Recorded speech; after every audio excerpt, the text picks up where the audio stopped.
Because I want to see. So I get close to that mic. Well, who have you picked? We on mic? We've been We're recording. recording, Who have I picked? Sorry, that's scary. Yeah, love it. Who have I picked? I picked Jay Shetty, Paul Mort, and some bird. That sounds terrible. Some woman. Can't say bird on here, mate. Can I not? No, we've got to be all PC on here. PC. Please don't say the word bird. Some lady. So you're copying their social media strategy. That's not like you, man. Like something that... No, not strategy. I'm taking what they've done on stories. Oh, we're just doing exactly the same. The next day to see how that affects my day. Because you know me, I don't do anything like that. So I thought I'm going to take it, and I don't even know where to start with stuff like that. I'm like, what do I want to post about it? Like, I just want to sit and drink my coffee and have a chat. So I'm just taking what they did the day before. I'm thinking, they made 5 kind of posts. Oh, they were eating their food, or they were at a podcast. They've asked a Q&A. And then I just do it the next day. Okay. That style, sort of that template, to see how it affects my day to day. Because I don't want to be biased, but I think it's going to suck. But I don't want to think it sucks without trying it. Well, that's sensible. How long have you been doing it for? This morning. Oh, okay. And even then I was like, oh God. What made you decide to do it? Because I'm pretty judgmental about people who display their life every 30 seconds on social media. I think it robs you of the moments you have. Uh-huh. If I'm out with my family having dinner, I just want to sit and have dinner with my family. I don't want to be like, look what I'm eating and look where I am. I think that's robbing me, even if it's for a few minutes, to get back into it after. Do you know what I mean? Like, yeah. But rather than just judge people like that and say, I'm going to try it. Are you worried you'll fall victim to the trap? I'm hoping it's terrible, yeah. What if business starts to boom, but you hate it? There's more important things in business, isn't there? I think so, yeah. You know what I mean? There's other ways to do it. And I'm not like slating them. If that's how these people want to do it, or people want to do it, great. I just want to see if it fits in my life. I already know. Yeah. I think I've done that, though. I don't think you've done it, have you, really? I wouldn't use social media if I wasn't trying to reach people. Do you think you can run a business now without social media? Yeah, I don't know if you could run my kind of business. I think you must be able to. I mean, well, it must have been done before, right? There must be businesses out there, and they're not on Facebook. That's normal. And then they're not on Instagram, but they've got a banging website or something. Yeah, Google ads. I think you'd have to advertise. Yeah, email marketing, Google ads. Yeah, I think you'd have to. I mean, look at some people have a really popular blog website, and they drive traffic to the blogs, don't they? And it's really content rich. And then Cal Newport, do you know him? Nah. Deep Focus. I thought you would have in your area of work. Deep Focus. Yeah, he talks about flow all the time. He's never had a social media account, ever. Top man. Yeah, he's really against it. He thinks exactly what you just said. It robs you of special moments in your life that bypass you and you don't even know they've happened. Do you know my favourite though? My favourite is the morning, like people recording their morning routine. I'm no offence if you do that, anyone, but I just don't get how you can meditate or journal or whatever it may be and be like, yeah, this gets me really present, and then post it that second. I don't get it. I mean, maybe I'm just missing a skill set. Well, maybe if it's a one-off, it's just to show what you do. But if it's daily or... That's what I mean. Again, it's hard. Mate, I find it really hard not to be judgmental now of what I believe to be not the right way of living life. How judgmental is that? Very. Like, I'm definitely shouldn't be sitting there going it's the right or wrong way, but my gut now tells me when I'm on social media, even though I don't really waste much time, my gut tells me this ain't for you. You got to know how you're going to balls it up for yourself. Life sometimes, and just stay away from it. Yeah, but then again, that other voice jumps in there and goes, but your business leads depend on your presence. Even my group that I hold the guys in is on social media. Yeah. But there's other ways of reaching people. Look at this. Sure. This is a way of reaching people, isn't it?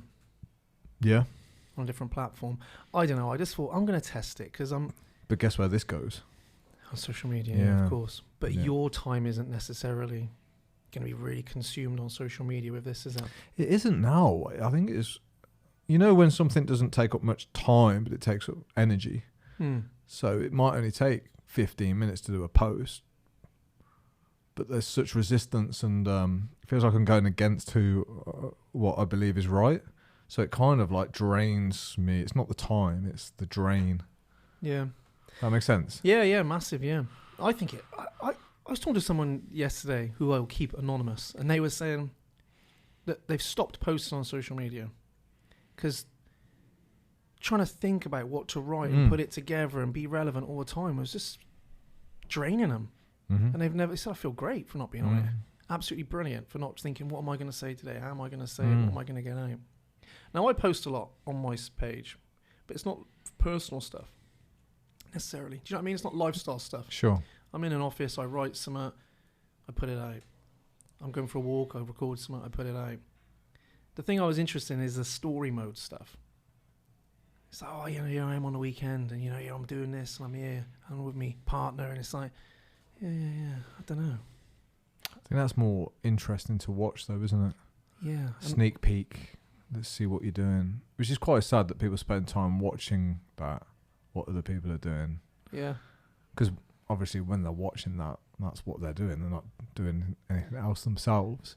Yeah. It's robbing the person watching it, really, probably, of some time as well. Let's be fair. When do we scroll social media? Me and Mark Whitehand were talking about this. Well, he was talking about it to me. It's like most people come to social media really to escape their life. Yeah. Yeah. And again, I know that to be true because I'll get caught out on YouTube and things when I'm exactly that, trying to escape uncomfortable feelings or shit that I've got to deal with, or I just don't want to know. So now I find it really difficult at the minute to not be cynical about the state that we've found ourselves in. I know it's fucking negative, but it's just how I've, when you get like a feeling like we're not heading in the right place. Yeah. And I think someone else mentioned this yesterday. It's like in the air. Mate, I'm on the same page. I say it all the time, like, you know what? I don't know if we're like going in the right direction sometimes in some of the stuff. I love tech, and tech makes everyone's life easier. But when is it gonna be too much? Some of the stuff we do on social media, especially, it's so much more instant now. We grew up at the same time. Yep. I remember when MSN chat came out. Do you remember that? Of course I do. Chat instant messenger to your mates. It was like ASL. Yeah. Life changing. You talk to your mates after school, but that was as good as it got.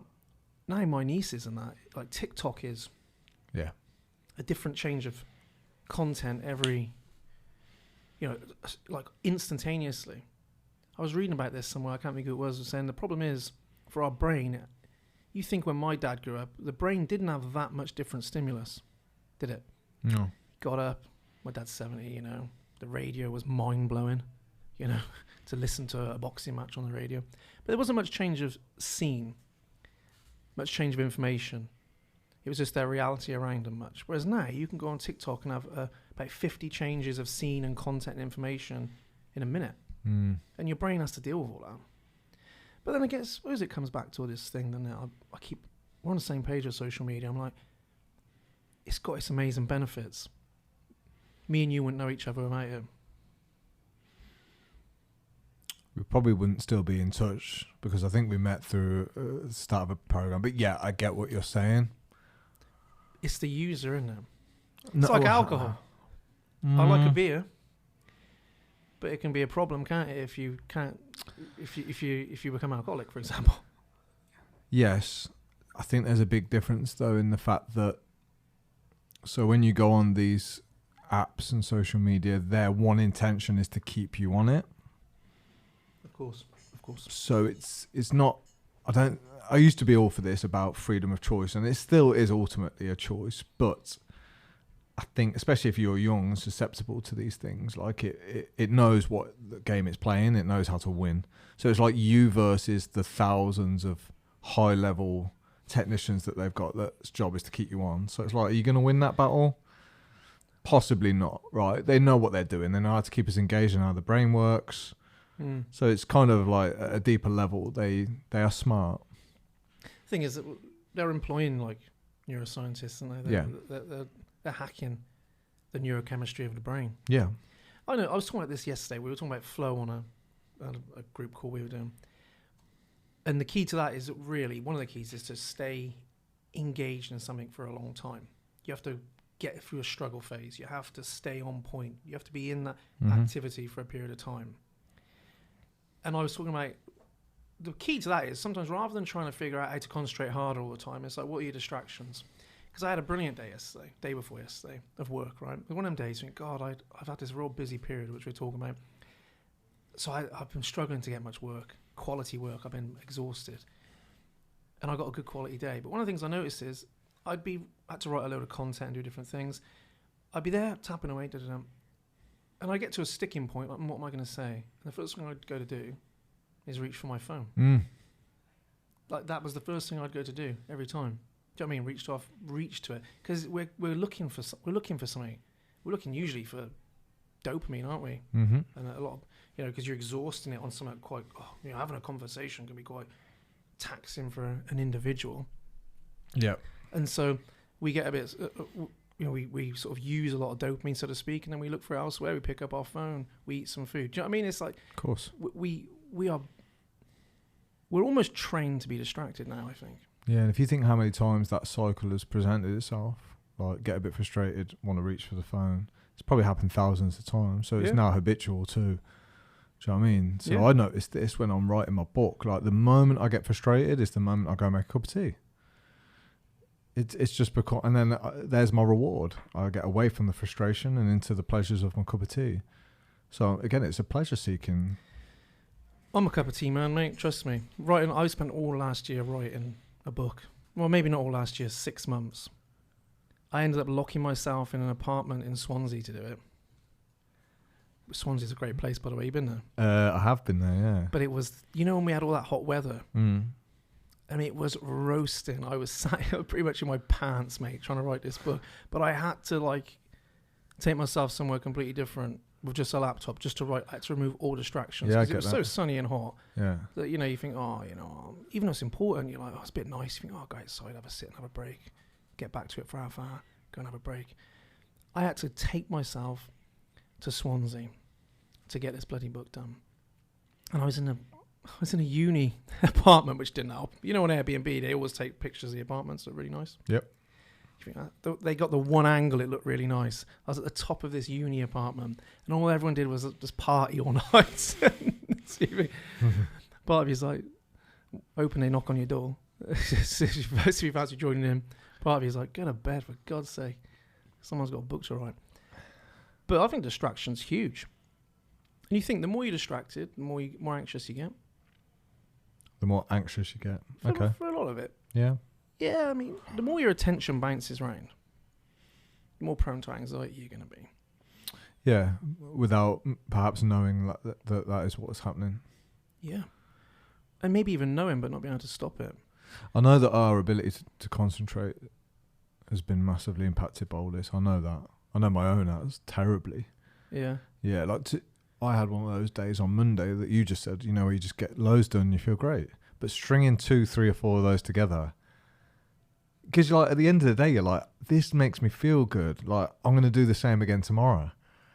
And then putting 2 back-to-back days where you're not distracted, like, I'm like, fucking hell, Alex, like, that, you're finding that tough. Yeah. And you're probably somebody who was holding yourself to a high standard as well. Yeah. I try to. I think you have to now, mate. Yeah. Also, we're in a great place, right? Aren't we? Right now, we're in this beautiful right now, place. for sure. Yeah. That out there is awful for focus. Yeah, for sure. Yeah. Like, I couldn't work out there. As beautiful as it is. Yeah. It has its many benefits, all different people, but for concentration, you think every time you break your concentration, and we don't want to get too boring here, but every time you break your concentration, it takes a long time to get it back. You imagine you're in the zone, you're working. Oh, yeah, can I grab that tea? By the time you come back, you've got to almost regenerate your concentration. Don't you think that's the hardest bit, to get into flow? Yeah. So, to assume that we've just been distracted for 30 seconds and we can just pick up from where we left off it's not true, right? No. I think they studied that with coders, people who are coding. In a coding flipping session, so to speak, break their concentration, come back. It took something like 15 minutes to get back to their previous level. So you imagine how often is all of us, the average people, we're distracted constantly. And then you got some. I don't even have notifications on my phone. Pretty sure you don't. No. But there's still the urge to go pick the thing up. Mate, I will check WhatsApp. So I have WhatsApp notifications on, but I will go into WhatsApp to check if there's messages, even though I know I will be notified if I've got them. That's how much of a habit has been installed over years. And this is what I mean about sometimes you have to cut the head off the snake.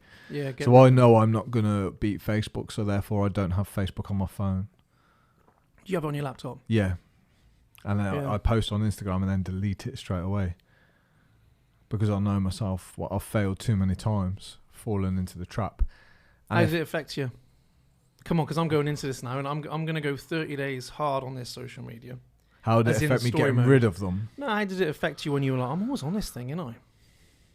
Again, I would catch myself posting like my meals that I was eating and really pointless things. And the moment I wanted to stop was when I started to be with my friends and family and started to think of things that would make good Instagram posts. Yeah, so I'm elsewhere, and then I catch myself, and I kind of like realize how sad it is, and I don't mean sad like piss taking sad. I mean like quite sad, upsetting to the facts. And the thing that really is difficult now is like, and again, I try not to get on my high horse, but I've worked really hard to become a guy that's not on his phone all the time. But now, like I can't socialise much with my friends now because they're on their phones all the time. And we don't really have any good conversations. Like, it's all surface level. It's all like, how you doing, mate? Yeah, see the football the other night? Yeah, how's work? Yeah, great. Cool. See you in a bit. Yeah.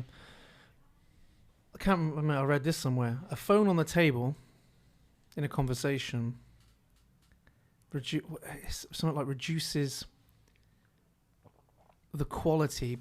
People will perceive the quality of that interaction much less meaningful if there's a phone even in view. I can believe it. Do you know what I mean? Just if it's there, even if you like somebody who just puts it there and don't use it. There's nothing worse than having a conversation, someone's phone dinging and I'm picking it up, is there? No, but it happens quite a lot, doesn't it? You're like, mate, Well, you go am out I for a that drink. unimportant? Am I that boring Yeah. that you are, whatever's has happened, Bill's just posted a picture, Alex just posted a picture of his food. It's crazy, isn't it? It's, Oh, look at that. Yeah. Mate, I know. Am I that dull? well, maybe we are lacking good conversation. That could be one of the things. So Gary Vee always said this: if your kids are on the phone all the time when you're with them, it's because you're not interested enough. Well, you know what? I've got 2 kids. I don't often talk about this kind of personal life stuff and stuff, but I've got 2 kids. I was away at Christmas, and I get how hard it is as a parent to, you're tired, you're knackered, you come in from work, you just want to sit down, and it's easy to stick your kid on a tablet. Like, I'm not going to judge that because it's difficult to maintain the attention of a young child that long. Always need something, and you got your other life. Well, so I kind of get it in a way. What I don't get is I'd go out for a meal in the evening. My little 3-year-old would generally, not that I'm the perfect parent, probably shocking in many ways, he'd just sit and eat his food, just chatting away. And you'd look around and there'd be tables of families where all the kids have got their own tablet. And I always notice, because it's loud usually, you're like, wish you'd turn that flipping tablet down. Do you know what I mean? Like, I'm trying to eat some food. But I always think, like, that to me, I just don't get that. So don't you want to talk to them all? Like, I don't know, like, why have they got why is everyone sat around a table eating their food, watching a phone? Like, you may as well be at home, wouldn't you? I think so. The reason it bothers me is because it physically hurts to see, because it's I can predict where that's going in 10 years when you've grown up and you've always been out with your folks who they're on their phone too. Well, that's the thing. It's not just the kids, it's the parents as well, yeah. Yeah, so that's quite sad because it's like you're not getting to know your mum and dad, or your dad's at work. I know he's sat at the table with you, but really he's emailing work, or even worse. We went to the Sweden-Belgium game, me and my mate John, dad with his daughter, and he's scrolling Twitter about what's going on, about the game that he's fucking at. That he's watching, yeah. And I'm like, fucking hell. But I think we are, you know what, coming back to this, I think when things get uncomfortable, we look to escape the situation we're in. Mm-hmm. And I think then we I very often go to the thing that's most comfortable, and it's in our pocket. There it is, isn't it? Yeah. You know, it's like, oh, we haven't got much to talk about, so you end up on your phone, or, you know, do you know what I mean? Like, I do know what you mean. Do you think the key is having more purpose? Like, so there's an argument by, I think it's Cal Newport too, and Johan Hari, that removing distractions isn't enough. You need something really powerful to replace it with.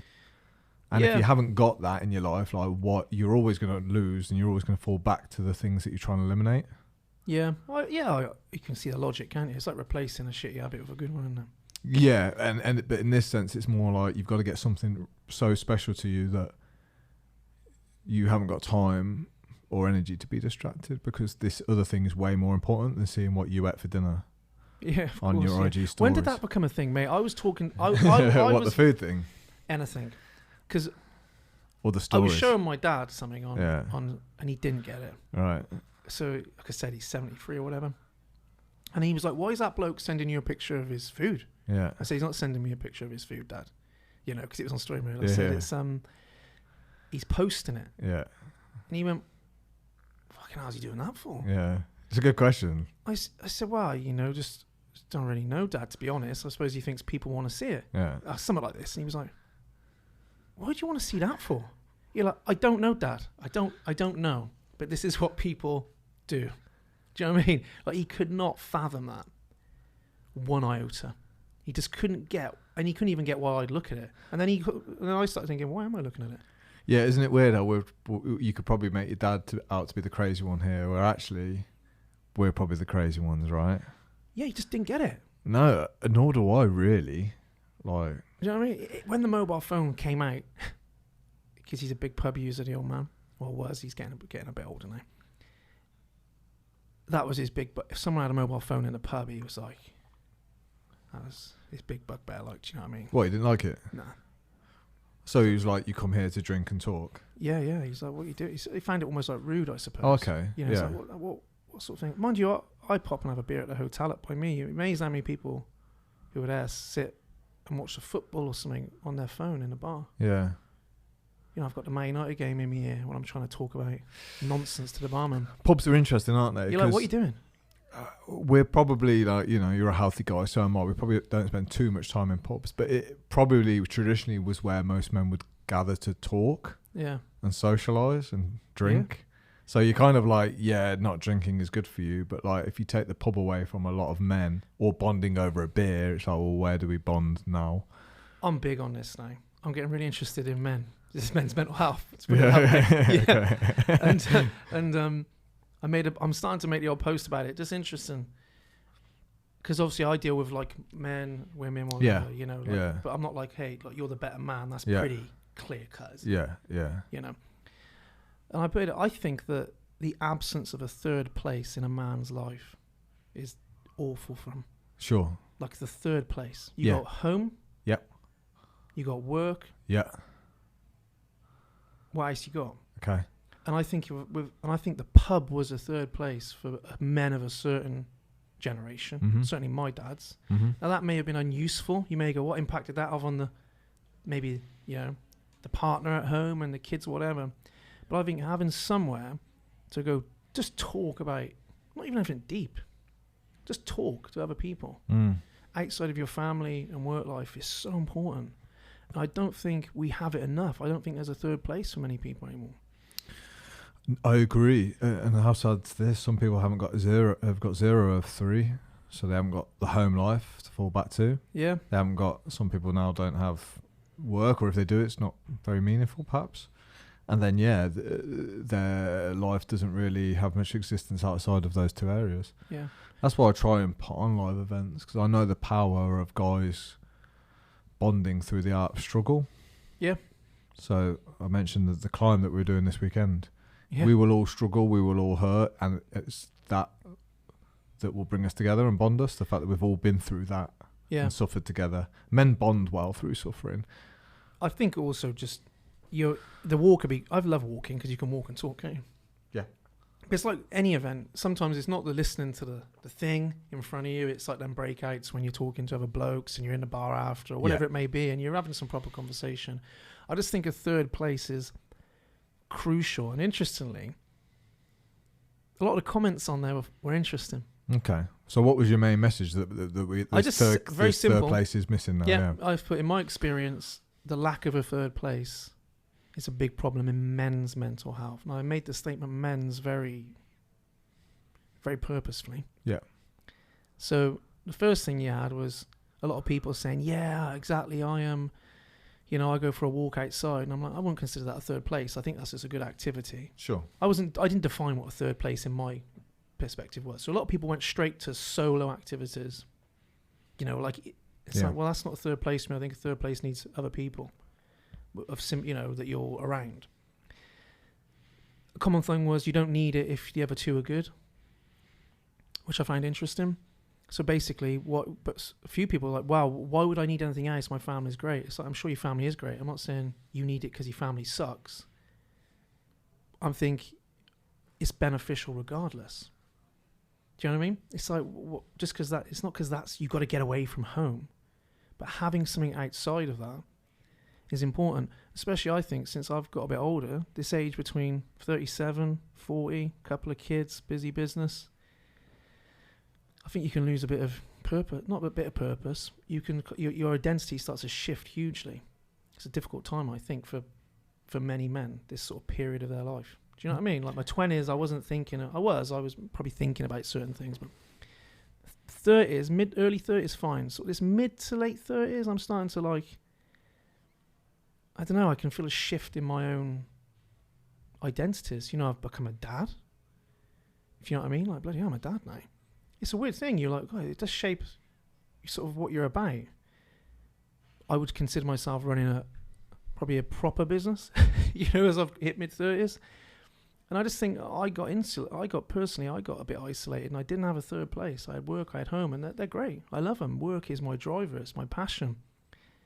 But if I haven't got anything outside of that, I felt a bit isolated. Do you know what I mean? A bit insular. And I didn't want to just talk to people about work and business either. I quite like different environments. So I think that was a big one. And third one, a lot of women commented like, wow, this happens to women too. And I was like, oh my God, here it goes. And I made that on purpose. I made it about men on purpose. I was like, I know it happens to women too, but I made this post about men. In my experience, women are much better at cultivating a third place. Yeah, I hate that argument. When you say something about men's mental health and then people just jump in and go, yeah, it's the same for women too. It's just, you just missed the point completely. People want to be heard. Like, I get it. Yeah, I know. But yeah, it is interesting. Coming into that late 30s stage is a really interesting time. If you think life has got seasons, I'm into this, different seasons of your life. You're like, I think this one is I think it's one way a lot of men are figuring out what they're about. Yeah. Is this it? Is this it? I've got my job. I've got my family for a lot of them. Is this it now for me? Is this what I'm about? And there'd be chaps, maybe like yourself, you haven't got a family, and you're probably thinking, where am I going from here kind of thing. I think you start weighing stuff up. It's been the hardest year of my life, I think, for a long time. Because like you say, that identity, it kind of feels natural that I should have. And this isn't social pressure, by the way, because people will just say, it's just because you're expected to be a dad. But I think there's something innate in our DNA that actually, for me anyway, I believe that I probably should have had children and a family by now. So now it's like, okay, the business is a little bit opposite to you. I still don't know what the fuck I'm doing with it. So it's not like that's kind of took up a big... So it's like, oh, this is quite empty. And that's where relationships come in, right? Some form of relationship. I think we are wired for connection. I don't think we are, aren't we? Let's be honest. There's not many people who don't go. Human beings. Yeah. You probably have greater bandwidths. There's some people in my life who got a million groups and they love, like a social butterfly. There's probably people like me who just a handful of people's cool for me. But know people. I don't think there's anyone who does well with no people, as in like friends or family.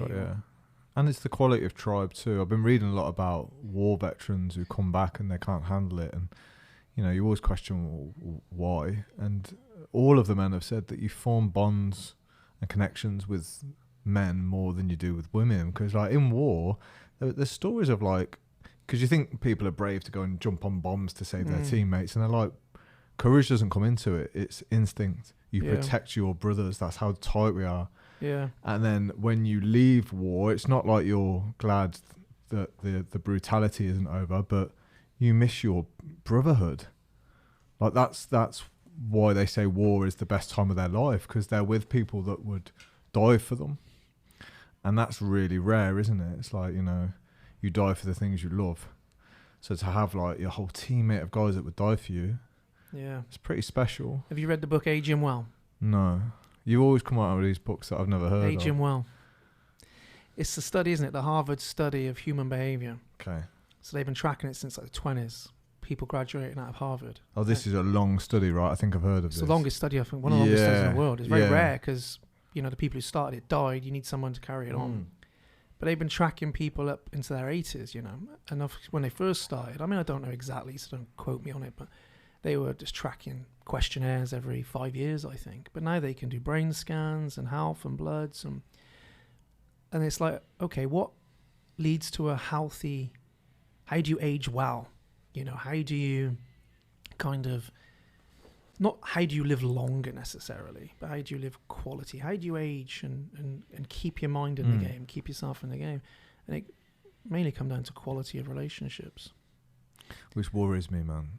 You know, I mean, because loads of different things, like they talk about this progression through, and you know, as you get older, you know, you want to graduate and ascend through. So it's almost like you become the keeper of meaning. People find ways to give back when they're older, and you know, work with younger people, and also always constantly recreating yourself. You know, you get to 80s, partners die.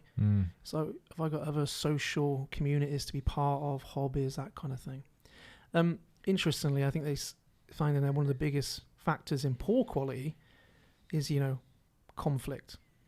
So high conflict relationships. You know, and isolation is obviously terrible, loneliness, but high conflict, grudges, family grudges, you know, I haven't spoke to me brother for 40 years, that kind of thing. That can eat away at an individual. But I think in there they said, like, it's not, quality relationship isn't like, you know, we get on so well, we never argue, we're happy every day. It's like, can I trust this person to be there when the chips are down, you know? That's what they kind of gauged on. That's the way I looked at it. Can I trust you? Yeah, we're going to have problems. We're going to have up and downs, but can I trust you? You know, are we in this, like? Trust you in what sense? To be there for them, you know? When life gets hard, because you live that long, life gets hard, doesn't it? Life has to get hard at some point. People die. You know, let's not beat around the bush. People die. You go through, if you live to mid-80s, you've seen some crap, haven't you? Yeah. You felt some pain.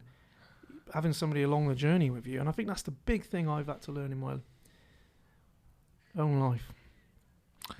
So if let's just say this study's legit, and we kind of like, it's hard to argue what you've just said, isn't it? Like the quality of our relationships, direct correlation, quality of our lives.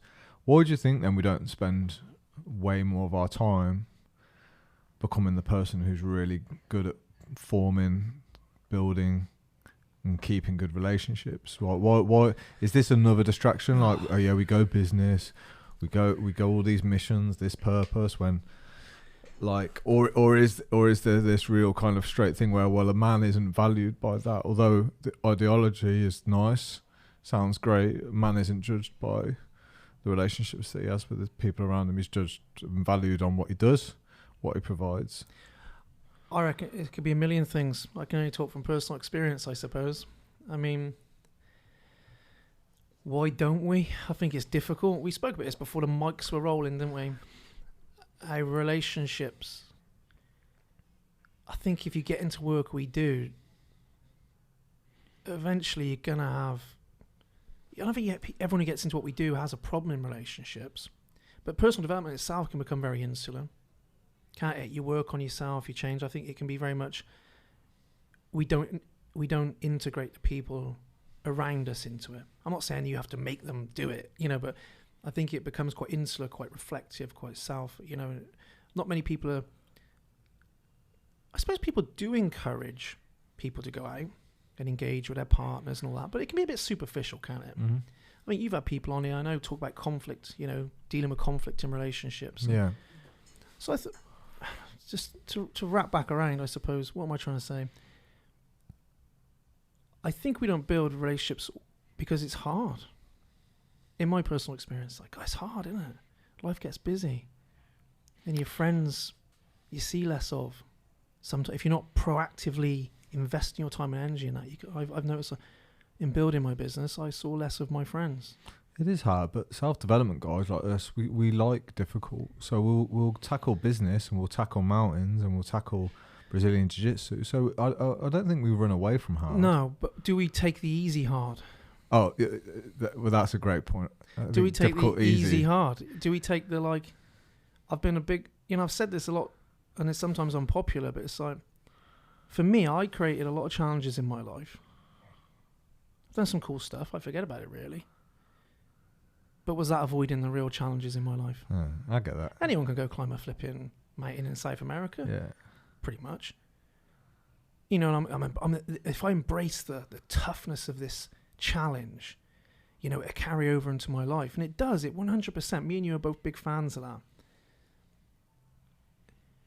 But am I avoiding the real challenge? That conversation I need to have with my partner or my parents, or am I avoiding the challenge of letting go of something that I've been carrying around with me? Am I avoiding the challenge of, like, dealing with my own mind a little bit? Am I avoiding the challenge of the money problems I've got? We come in, we work on these challenges, and it's like, am I avoiding the real challenge? Mm-hmm. And I think we can do that. I mean, we're both smiling, but I know we can do that. And I know I've done that, and I know people do that. I think those challenges serve a purpose. They make you tougher, they make you stronger, but we should go back and use them in our lives. I'm smiling because I think you're right. And that's not to say what we've done doesn't have value, because I think, the discovery, you learn about yourself through doing the climbing and the physical. But I think you're right. I think it's what you would call difficult easy, or what did you say it was?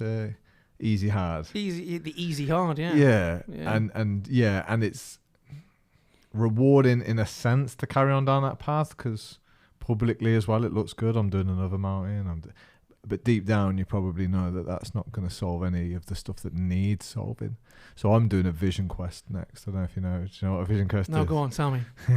You're giggling, so you ever think I'm going to think it's stupid? Or it's fucked up. And I'm never going to be able to say it or do it justice. But it's an 11-day retreat in the Lake District. And you kind of settle in for a couple of days, and there's certain kind of talking rituals that you do, but the main bulk of it is a 4-day fast. Wow. Outside, solo.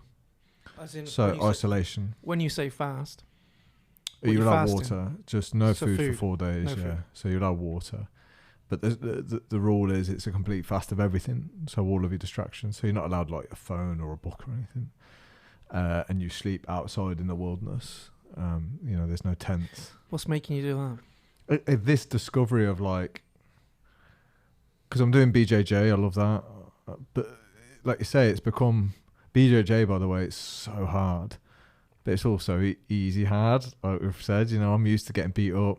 I can take a beating, I can give out beatings. What I can't do physically, yeah. But quite simply, I find it easier to have a fight than deal with emotion. So I find it easier to have a fight than be in a relationship.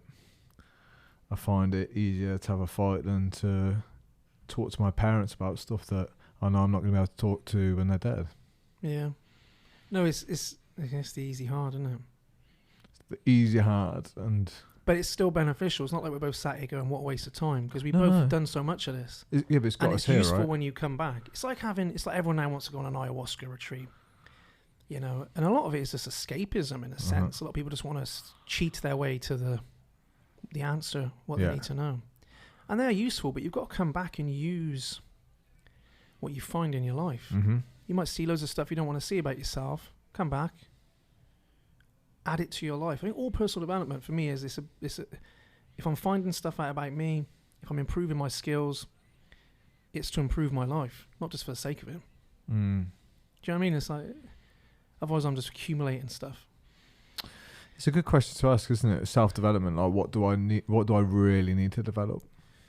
Yeah, what are the skills that's missing? One thing I love about your show, by the way, is you do have lots of different people on it, especially a lot about relationships. whether that's just because I've become really interested in improving the quality of my relationships, so I'm like, wow, Mm-hmm. or whether I'm like, I think it's just a lacking thing. A lot of shows now, I find it a bit boring just listening to a celebrity tell me about their success on a podcast now. Mhm. Do you know what I mean? I'm like, yeah, I get it. That's amazing. You're inspiring and it's Yeah. beautiful and you've had problems and you're a real human being. But actually, I think I like to hear from people in the trenches sometimes. Sure. I've been actively encouraged to go after more high-profile guests, Yeah. but not one part of me Is that why you got me on it? Yeah. But not one part of me's wanted to, because like you say, like your Diary of a CEO is phenomenal, but he's got that nailed. You know, it's like every one of those Feels a bit soulless on times. No offense. Well, Feels it's a bit like we're going through the motions here, and we have all the same people doing the same stuff. You know, if I'm honest. I've noticed the trailers now are the same. It's catchy. You hear them cry, and then it's very dramatic. It's almost now like it feels a bit staged. I think so. And like you say, I'm not saying it is. He's an incredible bloke, I'm sure, and I'm No. not being critical, but just my own individual experience of it. It feels a bit soulless. Even the setup they're in can feel a bit like, oh. we kind of know how it's going to end. It ends with all these guys have nailed it and been super successful. And for me, life's never been like that. It's always a battle. I think you got to. Yeah, there's probably people out there who can relate to that massively. Good on them. If they hear it and they relate to it. Can they relate, or is it wishful thinking? Is it? Don't know. Because do you not think sometimes we can separate ourselves so much from the successful people that's our reason to never start? So, because I'm not going to be a Stephen Bartlett in terms of business entrepreneurship and money making, and this isn't a beat down on myself. It's just I'm just not going to do the work. Also, are you driven to be that big, so to speak? In fact, I'm repelled by being that big. I think this is a funny thing. I had a great client for a long time who had a great business, sold it, retired, very successful woman in business. And she saying to me, so when does all this Unbreakable stuff stop? You know, do you want to carry on until you're Amazon, you know? She's like, because it doesn't have to be that way. And you're like, you know what? Yeah, I mean, when's enough enough? That sounds weird, doesn't it? Where do you go, yeah, this is good for me? Where does it stop being enjoyable? When does it stop? When does it suck away from my life a little bit? Yeah. Do you know what I mean? Like, I quite like finishing at 4:00 and walking my dog and going home and and I'm not saying if you have a big business you can't do that, but in growing it, there's going to be periods where you can't be doing that. Surely, I think any successful person, you know, who's got that I've spoken to, is that it's not easy. It's you know, there's those times where you're really just pulling the long shifts, aren't you? And Sure. So, how big do you want to be? Yeah, I've always, or I try to get my personal values up front and then build my business around that. I think I kind of know what kind of life I want to lead, but it's weird though because it's conflicting with what the saying makes you happy. So in my head, and again, I don't know whether this is escapism, I'd love to build like a log cabin and have my dogs running around it and, you know, put the log fire on every night, cook, you know, sit around the circle. And I'm like, that is it sounds escapism amazing. or what you want? Well, I don't know. This Only is you know that. Well, yeah. See, I have, and again, I'm sure guys listening will relate to this. I have problems bringing to the surface what I think I want. Like, I don't know what I know that sounds really weak and feeble. No, it doesn't. But what you want, what we want changes. What I want today, I probably didn't want at 30, maybe. Yeah, but do you not think it might be the difficult, easy one? Because you're saying now, isn't it? Yeah, but it's kind of true. I'm glad you said it. It's kind of like, is it acceptance that relationships are really hard, and Alex, you just don't want to work at them, so therefore you've got this vision of you and two dogs, which are going to cause you no fucking stress whatsoever, versus actually you need to learn how to be emotionally capable of having a woman in your life, someone that's going to push your button, someone that's going to test the jealousy button. Well, I would say one of my favourite Jung quotes is that something like, highlight your fear, that's where your work is. He's a genius. By the way, sorry to interrupt. I've got a Jungian analyst on in a couple of weeks. Amazing. I'm so fucking excited. I'm on the Jungian network. Are you? Yeah, Would you consider doing that? Would I consider being I can't remember what the official being title an is. analyst? I think it's a young analyst. It wouldn't fit in with what I do. Would it not? It's interesting shit. But though, it's isn't very it? interesting, and I'm trying to think of the chap who guided me through. Peter Hollis, maybe. James Hollis. James Hollis. No, you haven't worked with this guy, have you? I've been on a course with James Hollis. Got a book? Yeah, he's a very good author. Yeah. Yeah, it's Hollis. Yeah, he's done. Why Good People Do Bad Things. Oh, that might be someone different. No, there's two type books. One's Debbie Ford, and one's. Because obviously, shadow work was a big interest of mine. Yeah, Hollis was finding meaning in the second half of life, and he did Under Saturn's Sun, I think. Yeah, I think it's him. Is it? Older or is chap. That David? Yeah. Older chap. Yeah, he's been around for years. Yeah. Brilliant. Superb. Did a course. Amazing. Oh, dude. Taught me a lot about I learned a lot about anxiety in there, and actually that's in a period of my life where anxiety is not an issue for me whatsoever, and it was a big issue. But actually, in hindsight, from going through his anxiety stuff, you're like, I could have really done with that. Do you know what I mean? I went the long way around in some of it. You know, I could have really done with that. But yeah, I mean, find your fear, and that's where your work is. I think sometimes it's like there's two things what we were talking about. How do I know what I really want? I have this little thing. If it keeps coming back to me, that's probably what I really want. Like today, I work. You know, I've come in here and I'm like, wow, Alex, this is amazing. Like great studio, nice place. Wow, maybe I want to work somewhere like this. Now, I'm not going to go act on that straight away and go, right, I'm leaving the office, the Unbreakable office. We're moving to somewhere like this. But if I kept then for a few months thinking, yeah, I really want to do that, I'd probably do it. Do you know what I mean? Like, how long does it stay around for? Sure. Makes sense. Yeah. And the other thing is, like, what's the fear? You know, do I know I'm afraid of...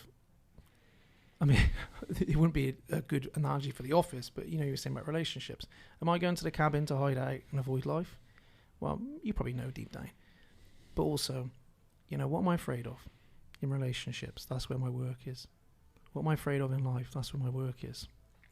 Now, of course, you don't have to work on it, do we? We could all just go, oh, well, never mind. I'm just cracking on doing my thing. Like, I don't think everyone has to work on everything. Do you know what I mean? It's like some people are bumbling through life and they're really happy, and that's great. You know, we shouldn't be dismissive of that, should we? No. We should go out there and go, hey, you lot, find some problems because you need to work on some stuff. Find your problems. It's like, I'm happy. Some people start digging around and then go, oh, I wish I hadn't have opened this. Yeah. You know, up in myself. You know, because once you take something apart, I mean, you've got to put it back together, haven't you? Yeah, and you can't unsee some of the things you see on this journey, you know. I don't know how you feel. I feel like it's too late for me to go back to normal life. Yes, this is me. I'm trying to that sentence. I love it. Too late for me to go back to normal life. Do you not feel like that? Like you've done too much work, that your awareness is now so high that you can see... I think I've always been like this. Right, okay. I think I've always been very self-aware. Critical or not? Yeah, but I think when I was younger, I didn't know what to do with that. So I was just consumed by my feelings and thoughts, and do you know what I mean? I do. But some people really aren't aware of themselves, are they? No. And that's not a problem. I sometimes look at them and go, God, you're blissfully unaware, and that must be amazing. I was just going to say ignorance is bliss, and I'm quite envious. These people, like, they just seem quite content and happy, and... Yeah. Good on them.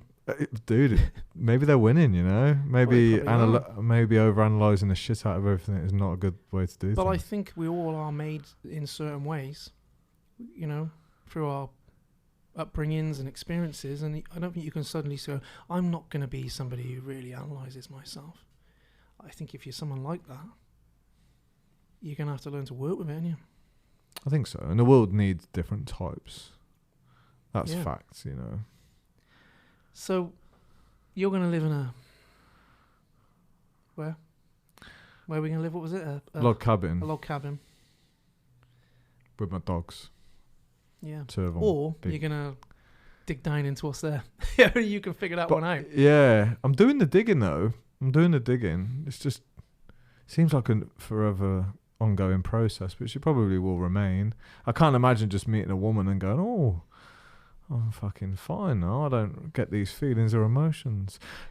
The thing is, the stories and beliefs that were in me as a kid are still there, despite my outer development. Yeah. I suppose, and Sometimes we keep digging because we don't want to see what we found. Do you know what I mean? Mm-hmm. Dig. Oh, I don't like this. I want to keep digging a little bit more until I find something I don't mind working with. Sure. I think coming back to what we're talking about relationships, I think, you know, we all have our own idea of what a good relationship is, don't we? And I just think having them is important. What are your difficulties then when you've referred to it a couple of times? Like you find them hard? Because I'm selfish. So what do you find hard? Accommodating other people. Mm-hmm.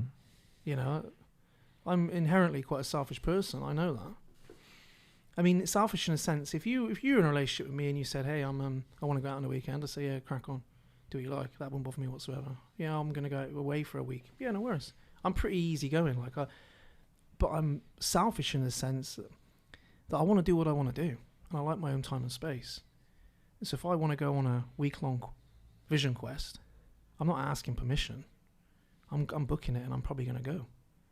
But I've realised over time that you can't always operate like that. What impact does this have on my life? Is something I learned actually from the Hollis stuff. It's like, to what extent does this impact my life? And sometimes being that selfish impacted my life in unuseful ways. So you think, well, to make my life a bit better, I probably should adjust this, because I don't want to be on my own. Not that there's a problem with that. So I need to adjust this pattern in myself. Do you know what I mean? Because it must be impossible to deal with someone sometimes who can just do what they want whenever they want. So how do you separate like a really purposeful man then from like selfish? Well, there's nothing wrong with being selfish, is there? You know, we all have to be selfish, or else you don't have a self at all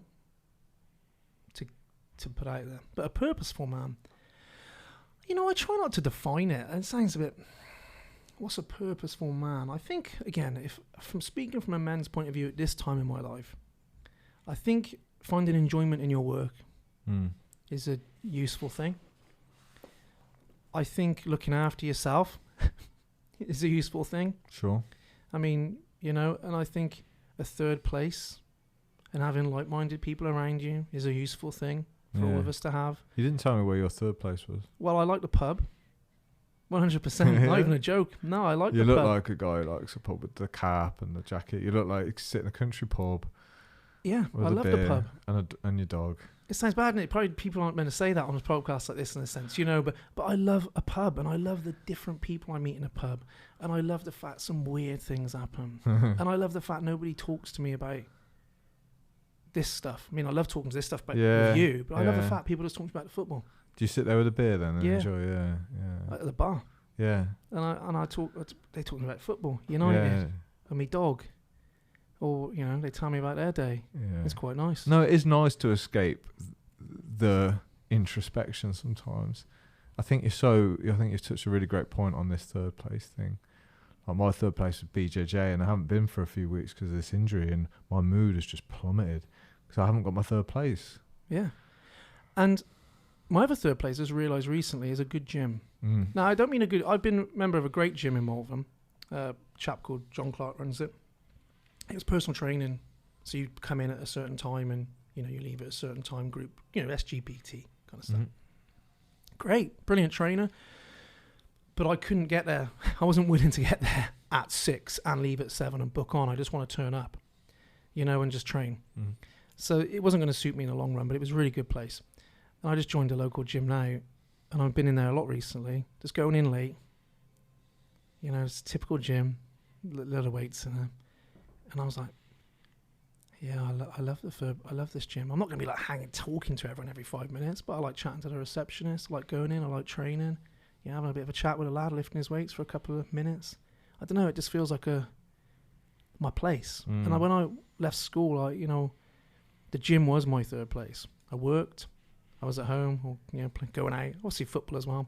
But like I went to the gym 3 or 4 nights a week, and I loved it. But as I got older, I stopped going to the gym. You know, I train at home and stuff and go to the gym a bit. So the gym is my other... If I had to pick two, I like the pub. Couldn't be more conflicting, could they? No, I like the gym. But I get it.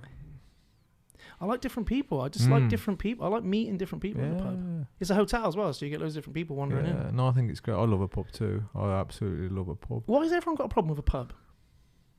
Well, I think you align it again with this idea of guys who go down the pub again, just escape from home, you know, got nothing better to do. Just that, because again, there were guys like that would go to the pub after work every night. The missus would be at home doing all the hard work. He'd be at the pub, wasting the money, return home pissed. And yeah, so I think people just have that misconception of what it is. But I think it's a special place. I've done some of my best mentoring or had some of my best conversations with my mates over a couple of beers. Yeah. I take all my like one-to-one sort of clients to the pub. It's great. Lunch. Yeah, that's so awesome. We go walk over the hills and we go to the pub. I probably don't have a pint because I've got to do some work. And I need to be on. But you know, I've got a friend. He's a friend and a client coming down tonight, staying at the hotel. We'll go out for food tonight and have a pint. Yeah. I suppose it's like alcohol is bad. That's what people are saying. All the pub's bad because like drinking, this alcohol is terrible for you. You know, and people go to the pub to escape their life. It's like that's such a absolute answer, isn't it? In a sense.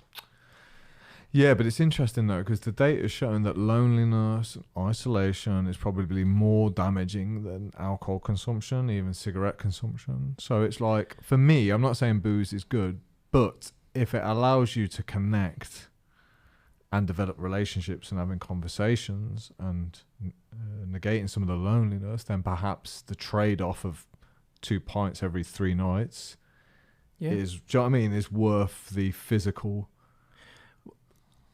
Let me tell you another experiment I did. I had a pint 5 days a week for 90 days. Yeah, fucking hell. Let me just register that. You had a pint a night. Yeah. For 5 nights, for 90 days. Okay. So for a quarter of the year, I went to the pub 5 nights a week for just for 40 minutes. I'd drink a pint and go. Cool. And what was the outcome? I tracked my sleep. My sleep, if I had a pint and a half, was awful. If I had a pint, I could get away with it. My sleep was fine. Yeah. Did I feel a bit groggier? Not necessarily. If anything, I didn't feel much impact in my life. Okay. Was there any pros? Pros?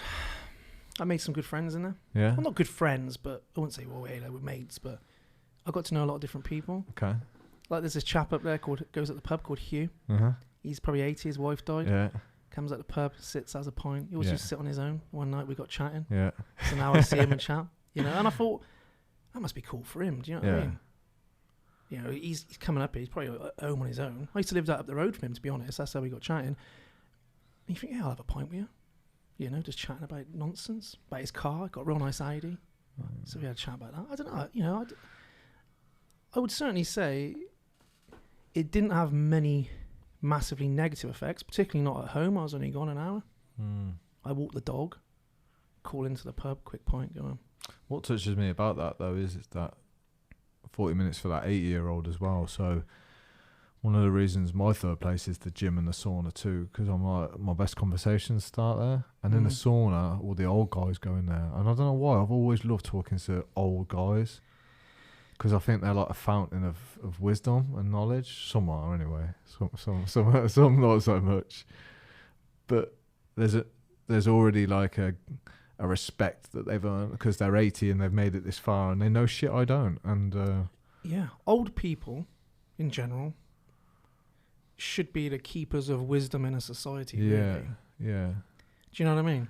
1000%. I don't feel like they are. I think sometimes we think old people, they think with the times, are they? They don't get it. They're from a different era. A lot of people have that. I mean, a lot of people don't, but I think I'm the same as you, mate.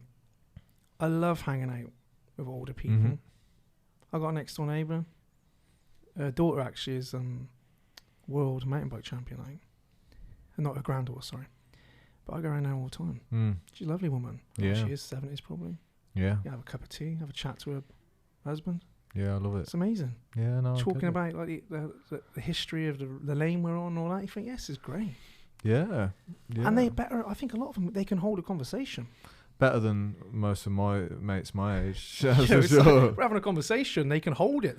You feel like you're having their attention. Well, that's another thing. They're not distracted by their phones and their technology. They actually thrive off conversation. There's a guy, Reg, 82. You know, he lost his wife 5 years ago, and He goes and does his push-ups and his sit-ups every day. But when you're talking to him, man, you're fucking talking to him, and that's all that's happening. He's not updating Facebook, that's for sure. But he put a picture of his food up. Yeah, can you imagine? Tagging you in it. Yeah, looking, can we have a selfie? But Yeah. but he was just such, and I thought, yeah. And don't get me wrong, I don't go next door to speak to him because it's like, oh, that'd be nice for them. For you I'm too. going because it's nice for me. Oh, I get it. Do you know what I mean? Like you, it's like, Yeah. it's all right, isn't it? But I met a guy in the sauna. Again, people always get freaked out because I keep saying I meet all these random guys in saunas and stuff. But I went straight. I skipped all the small talk. And I just said, we got a little bit chatting. He mentioned his age. I think he was like 84. I said, teach me some stuff, man. I said, I'm 38. Teach me what makes a good life.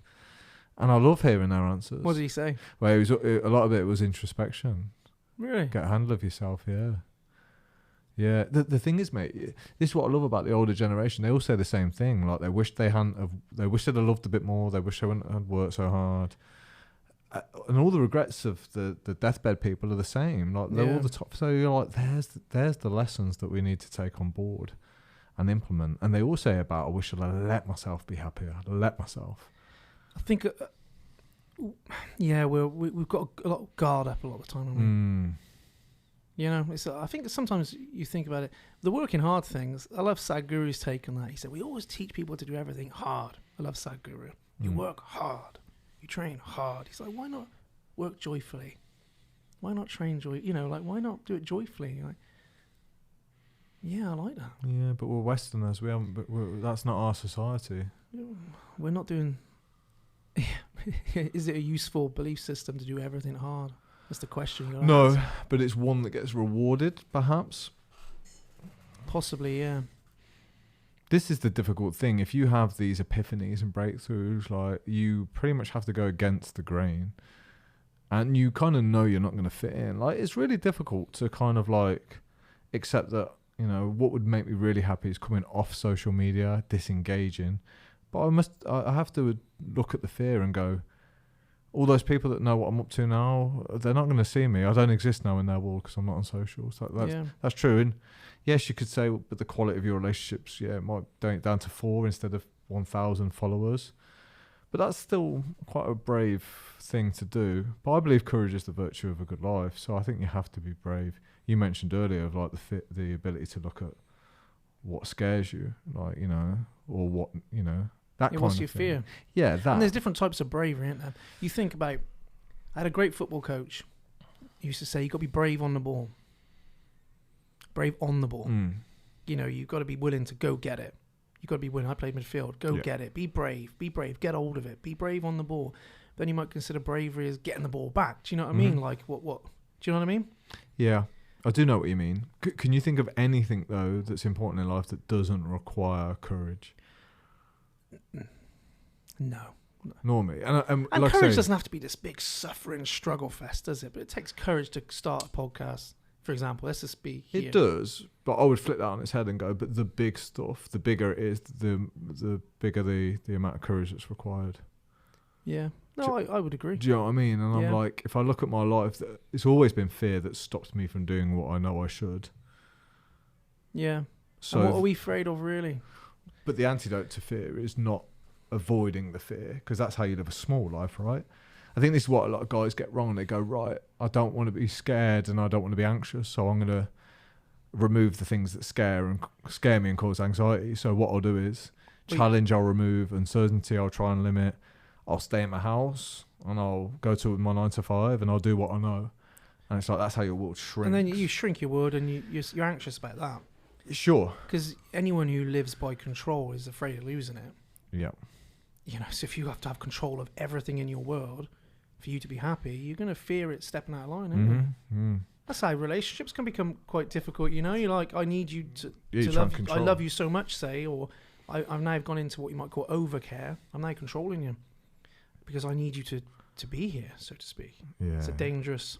It's a dangerous place. Well, it's a very difficult thing to let someone be who they are. Yeah, anxiety is made up of fears. Anxiety is like fog, isn't it? It's just free floating. You can't put your hand on it. I'm anxious about starting this podcast. Say, I'm anxious about a relationship. I'm anxious.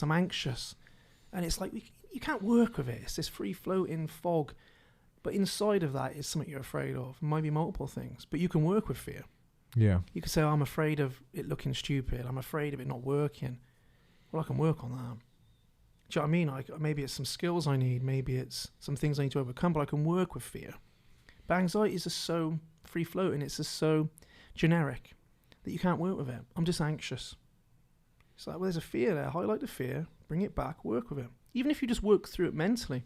You know, that fear sort of pacing. Tim Ferriss talks about this sort of fear. It's not called fear pacing. It's called something like that. You know, get what you're afraid of. What's the worst that could happen? Could you recover if it happened? And I think we've done that. So I think we spoke earlier about doing things that we probably think might be avoidance tactics. But really, I see them as training for these moments. Yeah. So that courage that I've now got to be looking at this stuff has come from what I've previously done, like starting with the physical. You're building your courage. Yeah. And then you got to go, and then we should, but then go use it. Yeah. Where it matters. Sure. Don't find another challenge. Yeah. Do you know what I mean? It's like, I'm going to find another one now. It's like, no, you've built enough courage. You deal with that. Yeah. A bit more. Yeah.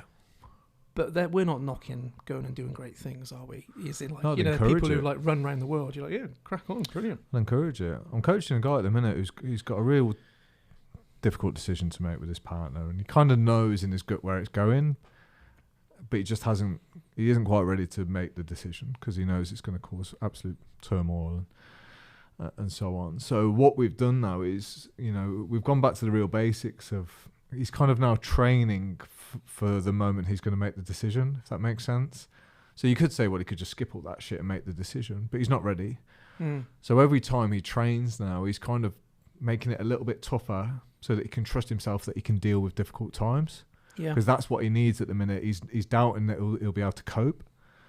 So my theory around this, or at least was what's helped me make big decisions, is like, well, prove to yourself you're the guy who can step into even the cold shower when everything's telling you not to. Yeah.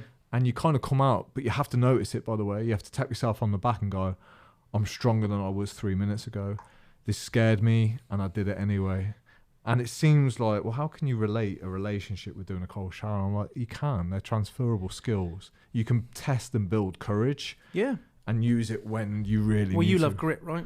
Love grit. And one of the keys to building grit, recognise you've displayed grit. Yeah. And I think anyone can go through that life. I bet if you asked of 50 of them people in there, have you ever had to come, you know, what have you come, where have you shown grit in your life? Most people probably would say they haven't. But then if you actually talk to them, I bet they've overcome something. Yeah. I bet they've had a tough breakup, or they had to get for a job, or somebody died. You know, and you think, but we don't recognise it. Yeah. We just keep skipping on. I love doing that with people. It's like, go back through your life and think of all the tough times you come through. Not from like I feel good point of view, but like actually you're gritty, aren't you? And I think humans are by nature reasonably gritty. They have to be. Well, they wouldn't be alive. Like, for anyone you ask out here, they've survived everything that life's thrown at them so far because they're here. The thing though is, are you prepared to voluntarily do things that scare you? That's the thing where you go, I want more grit, or I want more mental toughness. So therefore, how am I going to train it? And that's, are you willing to actively seek out? Because when you understand it, so if me and you understand it, we'll see something scary and we'll go, I want that because I know what's at the other end of it. If you haven't got that awareness and you just see it as fear and challenge and something you don't want, you're not going to head towards it. But you have to head towards it. And also life will challenge you as well. Well, it won't give you a choice, yeah. Yeah, but that's what I'm saying. There's some optional ones, like, Sure. should I end this relationship? And there's life just goes, hey, deal with this. Yeah. I think this was a James Hollis thing. I hope his name is James. But he was... James, I think you're right, man. His name. James. Okay, James Hollis. But Yeah, it is James I took Hollis. a lot from his work. He talked about there's no contract with life. We like to think that we turn up and do good things, that life just gives us good things. But it doesn't. There's no contract. There's no point me going, look at me and you giving up our time, and it's a business for us, of course. You know, we're trying to do great things, but life will still life us. Yeah. And we go, oh, why? Why me? Like, I'm a good person. So, life don't care. Like, there's no contract. I know, mate. I'm not saying don't just go and do what you like, be an absolute dick, but sometimes we expect everything to work out for us because we're good people. Yeah. But it doesn't work like that. There's some people out there, proper assholes, who are probably, doing just fine. Life's not bothered them at all. And there's great people out there. You go, wow, you've had a tough ride, haven't you? It's not because I'm unworthy. That's just how life is.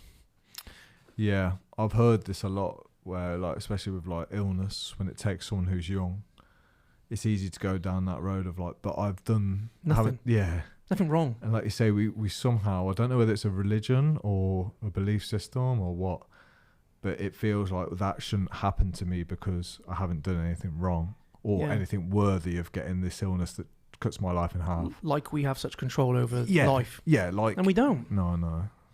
But that's, again, where the absolute courage comes in to accept that. And, yeah, but we'd all love guarantees and certainties. And this is where you really need courage, because, like, there's so many unknown things.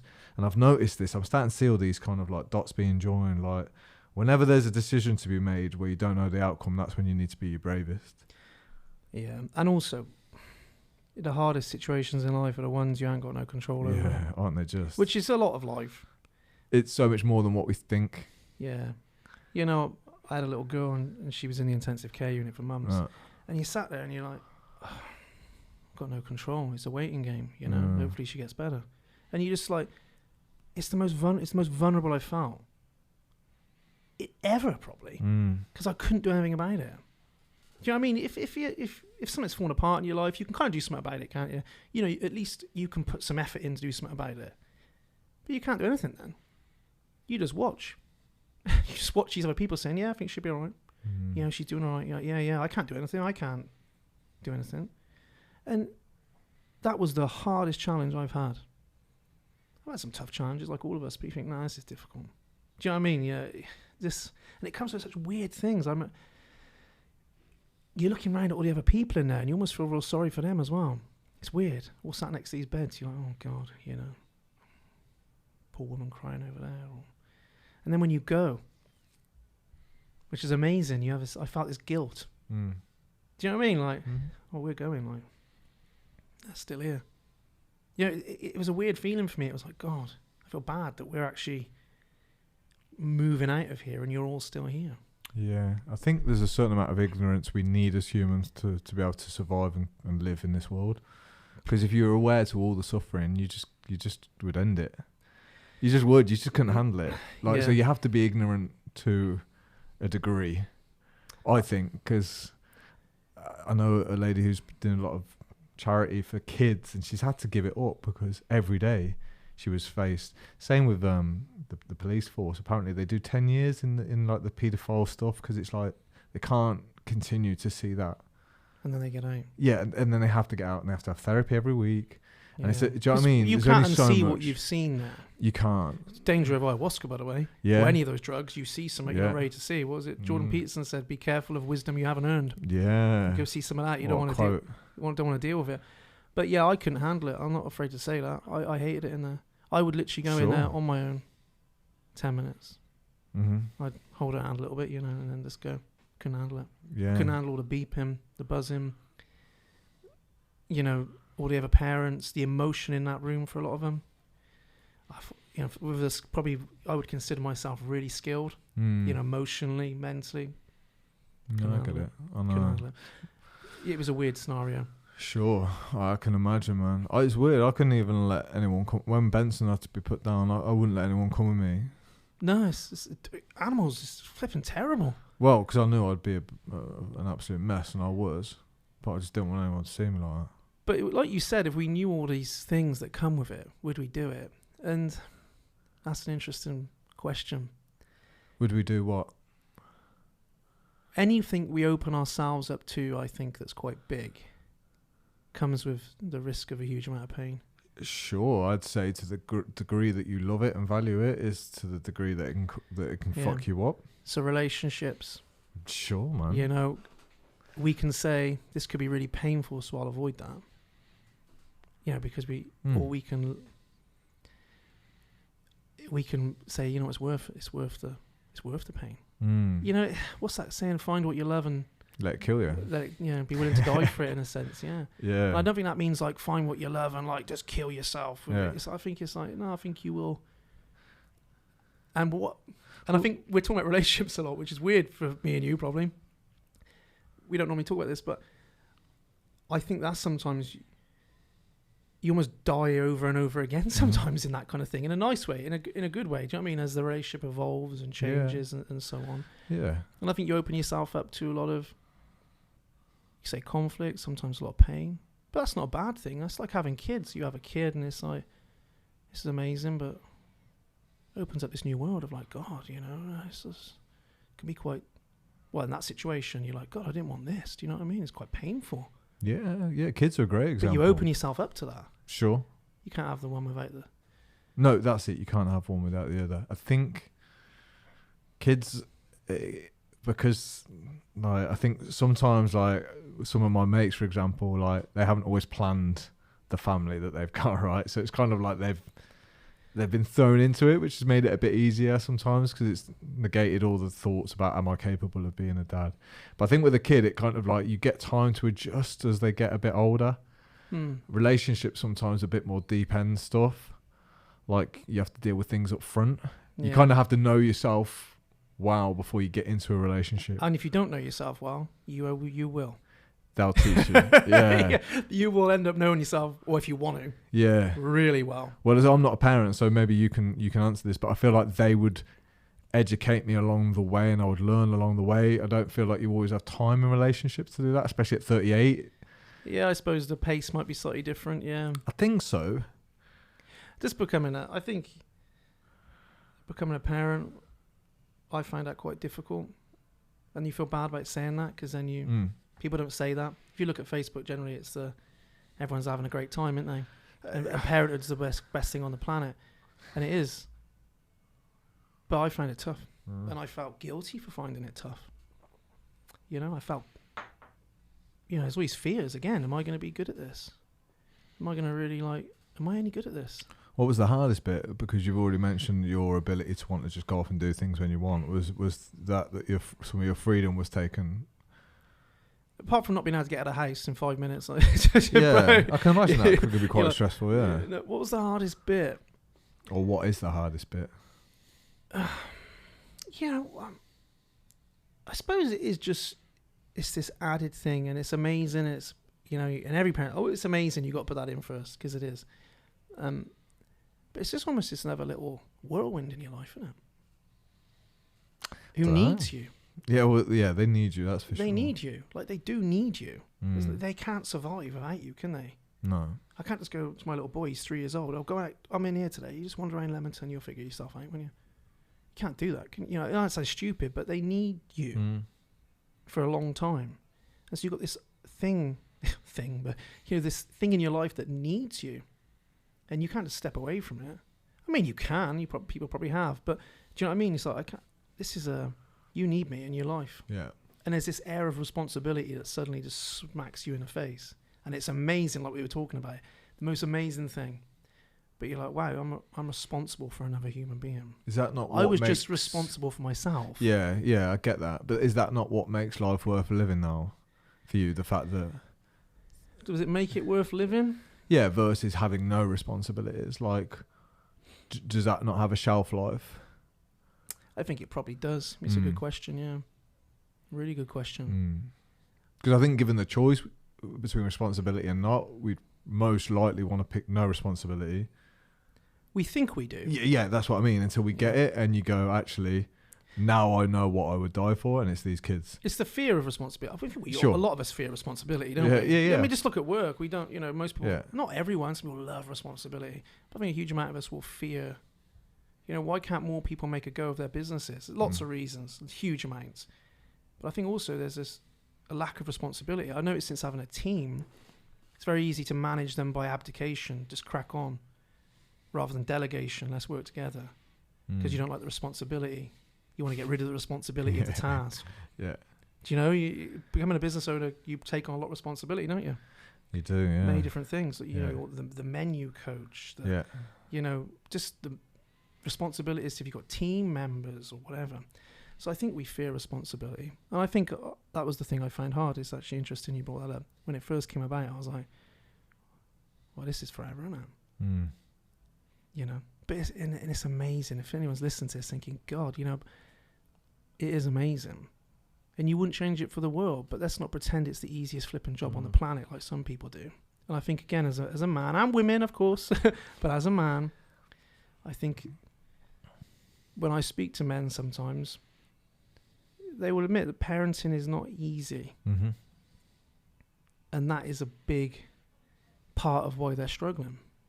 Do you know what I mean? Yeah. It's hard, isn't it? And we're now I'm sure told it you've is. got to be an example. You know, so, you know, I've got to be an example for my son. You know, I better be drinking mineral water and flipping doing my press-ups and, you know, reading some Stoic wisdom and sticking it in his face. But I think a lot of men feel pressure around that sometimes. It's like, God, am I going to be... But again, is that role pressure model? the thing that we don't think we need, but we need it? Like responsibility. Like, is that pressure the thing? Same as the self-critical voice. Is it the thing that keeps us in alignment?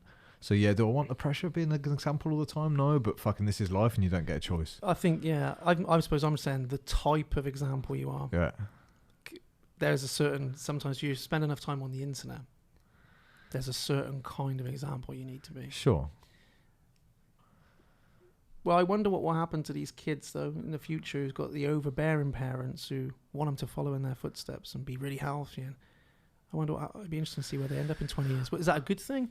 I'm going on the basis that I'm going to let my kids do what they want and be who they want. Well, we talk a lot about role models, and we're in favour of like what you do versus what you say will be good teachings. Yeah. But also like setting a good example for me is like fucking up, letting your kids know you fucked up, but then course correcting and being open and apologising, showing your flaws, showing your strengths. So it's not all about crushing it, but I kind of do see all the time the link between what the parents do and how the kids like 100%. you can't get away from that, right? This is why I get frustrated when like Andrew Tate, right, I'm a fan. Okay, knock yourself out. Great. Do I agree with everything he says? No. Do I think he should be censored? 1000% not. But says some outrageous things, says some great things, says the odd thing which you go, it's a bit but there and out. Sure, the only difference is he says these things publicly. Like, we've all said outrageous things. I don't give a fuck what anyone says. We've all said, as well. If there was a camera following us around all the time, I guarantee there'd be a dot on every single person that's over the age of 30. Yeah. So anyway, my point is, like, people are going, he's so dangerous. I'm like, no. For me, what's even more dangerous is, like, really ill-disciplined parents without any skills or leadership qualities that are actually bringing kids up into the world. Sorry. It's all right. So I'm like, that's way more dangerous than like a guy sharing his views on YouTube. Yeah. Dangerous. I know exactly what you're saying. I'm thinking, is it dangerous for people, for parents, not to be role models? Disciplined. Disciplined. I think it is, because I think we're as parents or as elders or whatever you want to say, we're responsible for bringing these kids up. And I know how my upbringing impacted me. So I know that you do become a bit of a product of your environment. So I'm like, what I'm saying with the Tate thing is, by people pointing their finger and going, this guy's insane, like it stops them from going, but what am I doing in my four walls that might be deemed insane? I think it's dangerous to... Who censors people? Who's to say who should censor somebody? That's the difficulty about censorship. Do you know what I mean? Yeah. How can you... who decides who's censoring that? That's a difficult thing, isn't it? Like, for a long time, Jordan Peterson came in for it, didn't he? Well, he got such shit, yeah. And actually, from people who were just bringing their own emotional baggage to that topic. You know, the whole pronouns thing, wasn't it? Yeah. And he was very much like, I'm not going to have it as legislation, freedom of speech, etc., etc. Yeah. And a lot of people just bring their baggage to that, don't they? Their emotional, and say he's a certain kind of person. Yeah. I, for one, love Jordan Peterson. Yeah. I mean, I think he is so well thought out, and he has so many hours of practice clinically that he sees a huge amount of the human psyche. Sure, yeah. He's a very smart and man. He's well studied, he's well read, and I think he brings great arguments. And I think he's he's a good conversationalist, but censorship is something, again, that's part of the world we live in now, online, isn't it? Yeah, it is for sure. But again, for me, it's a distraction. It takes each individual away from working on themselves. So if me and you were arguing about pronouns and what's offensive to Joe Bloggs out there, it's like we're trying to discuss all these what I believe are smaller issues to avoid, one, the bigger issues, and two, our own issues. Do you know what I mean? So whilst I'm monitoring the internet and scouring as to who could be censored, I'm like, there's things that will affect your kids closer to home. And we're talking about kids. Yeah, that's what I mean. Like, so a lot of it is, you know, Andrew Tate is bad for our kids and he's going to... And I'm like, hold on. I reckon you can probably write a list of things that as a parent you could improve to help the quality of your children's upbringing. Yeah. So maybe you should focus on that before getting enraged by what some YouTubers said. Yeah, I also think people are looking for direction, and people are looking... I think what people find attractive about him, to be honest, is somebody who is almost speaking what's in a huge amount of people's minds, and not about everything, but but for a lot of it. I think a lot of young men, particularly, we're at a time in our development, I feel, as a man, where roles are changing, what's expected of people. It's a funny time to be a man. I'm not saying that's bad, if women listening to this, I've got a great lady who works for me, Sarah, amazing, well-studied, well-read, really worldly. We talk about this stuff all the time. And women have had it rough, as a woman, certainly in different cultures for a long time. And there's been a correction of the balance, isn't there? Here, for sure, yeah. 100%. Yeah. And that's brilliant. Equal opportunity. All that stuff is incredible. We don't need to talk about that. And I think some men probably feel a bit threatened by that. But also there's an element of it where maybe men are starting to what they say in Star Wars, as darkness rises, light to meet it. Mm-hmm. I'm not saying it's darkness rising, but as something rises, I think a lot of men are looking around going, well, what am I about? Masculinity is a big topic now, isn't it?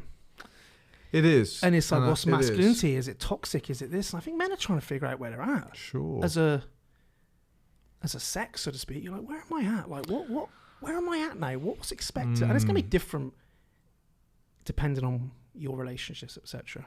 But I just think, and I'm finding it hard to articulate because I'm still figuring it out in my own thinking, but there is definitely a changing in society around roles and what a man possibly is, if you know what I'm saying.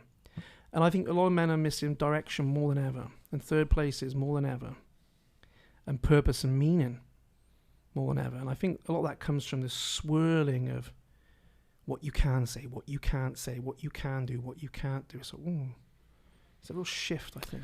Well, let's forget what Tate says for a minute. I think what a lot of guys will really like about him is the fact that he's got the courage to say what he believes is true, even if we think it's outrageous. That's what makes him more courageous. He's articulate. He's brave. Yeah. Do you know what I mean? He's got balls, which is what a lot of people lack these days. So, regardless of whether you agree with what he's saying, the fact that he's willing to go, 99% of people don't agree with me, but this is what I believe, and I'm brave enough to say it and stick by it. Yeah, like that for me shows courage, and like I look at that and go, that's decent. I think a lot of people look at it and go, and I don't follow Andrew Tate, and I haven't seen a lot of what he said, to be honest with you. But I think a lot of people think that men are attracted to the fact that he's got flash cars and he's got loads of money, but actually, if you talk to a lot of men, it probably ain't that. It's not, because I know plenty of people with flash cars, and it's not like he's doing so well for himself. It's no. It's kind of who he's being in a sense. It's his confidence. It's his, like I said, it's his ability to be authentic. Being authentic is so fucking hard. Yeah, we wear a lot of masks. We have to survive. Otherwise, you're an Andrew Tate, and he wears masks. Sure, 100%. Everyone does. You have to, right? Yeah. Otherwise, you wouldn't get through this. Everyone in there be wearing some kind of different persona in there, probably to how they are in other environments. Yeah, I get that. I think that's how we navigate our social world. Yeah, and Robert Greene always said there's nothing wrong with that, because Jeff always taught me, we want to get down to this, basically the single mass, this true, authentic self. Robert Greene comes along and goes, actually, no, the world doesn't work like that now. You do need a work mask. You need a home mask. You need a mask when you're at the pub. And he's not saying that you you purposely go out and pretend or fake it. It's just like you deal with different situations in your way in a different manner. Well, let's talk about that. I'm with both on that. In a sense, like, get down to the spiritual entity that you are, to see that you're not your mind, you're not your body. 100%. However, on the flip side, identity is how we navigate our world. Mm-hmm. So to just be identity-less, so to speak, isn't going to be that useful. I think the argument is you come down to a single identity. A singular identity. Yeah, so you're the same in every would that work, room that you show up. I know one person who it's, and I say worked, he's managed to do it, but he lives a very basic life, very, very different life to what we would live. And he's removed himself from a lot of the world. Yeah. So he can be... Great, if that's what floats your boat. Sure, he can be what he would consider true self all the time. What about if you know your true self, but you're happy to understand that your identities are formed, so to speak, and you know who you are, but you roll through the different identities? Do you know what I mean? Like, you know that your identity isn't who you are. Does that make sense? It does. I think that could be more painful when you know who you are, but you aren't acting in alignment. Possibly. Do you know what I mean? Yeah.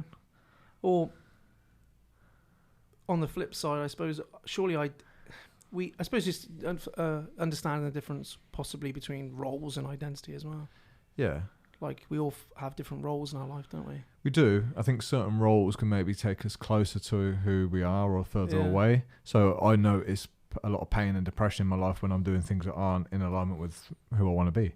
Yeah. Social media is one of them. And does who you are change, though? Yeah, I think over so. time? I think so over time. Who I was at 20, who I thought I was. Yeah. It's very different to who I believe I am. Yeah. Now, maybe. I like to think those core values haven't changed too much, though. I think the kindness that I had when I was 20, it's grown and it's expanded. But I think we're all made up of everything, 100%. Do you know what I mean? Yeah. I know, I've seen it. Dude, I've been in the same hour, I've been so lovely and so horrible. Well, that's just the nature of being a human being. Sure. The game now is, can I be more nice than horrible? Or can you be... Probably there's a time to be horrible, though. It serves you at some point. It's certainly good for survival. It's like, I can be angry, I can be calm. It's like, there's certain times to be calm. There's probably certain times a little bit of aggression. I know you might go, well, I'm bringing it calmly, whatever, Yeah. But you know what I'm trying to say? Is useful, isn't it? It is. I think the difficulty for me has been when, like, I haven't wanted to be angry, but someone's pushed my buttons. You've got no control. No control over it. Yeah, so someone else is determining whether I'm angry or not. They've literally jumped inside your body and gone, I'm going to hit the anger button, boom. Yeah. He's gone. Feels So like that, very powerless. It's when we're out of control of it, when we're doing it reflexively, not consciously, isn't it? Mm-hmm. Do you know what I mean? Yeah. Like if someone challenged you in there right now and possibly it became a conflict situation, you might present a different side of yourself, possibly, to having this conversation and hear me nice and relaxed. Yeah. Do you know what I mean? Yeah, it could not be in 5 seconds when I step outside. But you're probably going to you're probably going to consciously apply that. It's when it's reflexively in, is it? When the person doesn't bring you your coffee on time, and you just go, wow, just go lose your shit, and then you have to go, It's like a reflexive action, isn't it? It is. Triggered you. But as opposed to I'm consciously bringing what I need to this moment. I'm meeting the moment in a way that is accurate and reasonable. Yeah, but it's interesting, isn't it? Because sometimes reflex and instinct could be the thing that saves my life. So that instinct of just like, boom. Like, protection. Not over your coffee, though. No, but you know what I mean? that coffee. Yeah, someone jumps out and it's instinct to do whatever it is. It's like, mate, it's all, humans are complex as fuck, man. And that's why we're all trying to figure our shit out. I know. Well, it's a lifetime project, right? And you're going to see this. I think different sexes have different issues to figure out. Well, I don't think you can argue that. There's a lot of baseline similarities. Yeah, we are different though. So a huge amount. Your biology is different, but everyone's going to benefit from, hey, look after yourself. Do you know what I mean? It's like, well, that's different for a man. It's like, no, look after yourself. Look after self. Yeah. But I think men, or maybe not even men, more masculine people, more feminine people have different, if you looked at it that way. I know some women are extremely masculine. Yeah. And they have certain issues. I know some men who are extremely feminine. Sure. Yeah. But we're going to have our certain issues, I think. Yeah. that are different. Like I said, third place is not generally a problem for women. Mm-hmm. And it is for some women, of course. Not generally a problem, in my experience. Yeah. They cultivate friendships quite well. Mm. Men don't so much. But there's other issues women predominantly face that men won't. Mm. Do you know what I mean? I do know what you mean. What, like, obviously you're clued up on all this stuff. Like, what took you down the road of getting involved in what you would call like flow, or becoming a flow coach, or teaching people how to enter those periods of time where, you know, what's in front of them is all that matters? What got me down that route? Yeah, I went down it's an from interesting a topic. Performance benefit. Right. Okay. 100%. You wanted to become more productive. Yep. Yeah. More creative. Yeah. You know, I wanted to, you know, try and maximize my potential. Mm-hmm. That was it. It wasn't like I thought, I'm going to get down this because the humanity, you know, I think people need this. So I want to maximize my potential.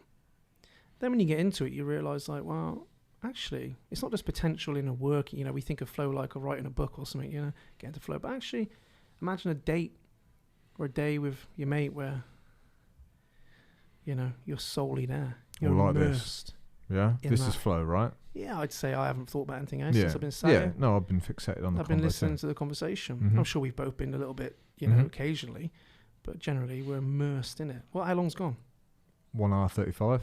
Yeah, hour and a half. Yeah. How long we got? 10 minutes. Yeah. Do you know what I mean? You know, it's felt like half hour. Yeah. And that's the thing about flow, isn't it? If you were to look at the acronym, STIR, selfless. Right. I'm not thinking, what am I going to say to Alex next? Uh-huh. I need to make a good point here. I'm just in it. I'm selfless in a sense. I'm not critiquing myself. I'm just talking. Yep. Timeless. Yep. You know, it's like, shit, how long have we been here? Really? We're done already? I could sit here for another hour and a half. Effortless. You know, it's not any... I'm putting effort in. We have to. Otherwise it'd be easy. Now we mention it. If we start going, it'd be easy to get distracted. We will. Mm-hmm. But, you know, we could get... But it's effortless and it's rich. You know, your senses light up and you're taking more of the Mhm. moment you have it. And we have these moments anyway, just as a byproduct of how we live, obviously, on times. You can't be in it all the time. But I think just imagine a date like that. Imagine you know, we're talking about kids. Imagine moments of kids.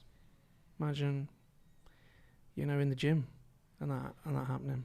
When you are just almost getting out of the way of yourself. So do you actively now look for things in your life that put you in state of flow?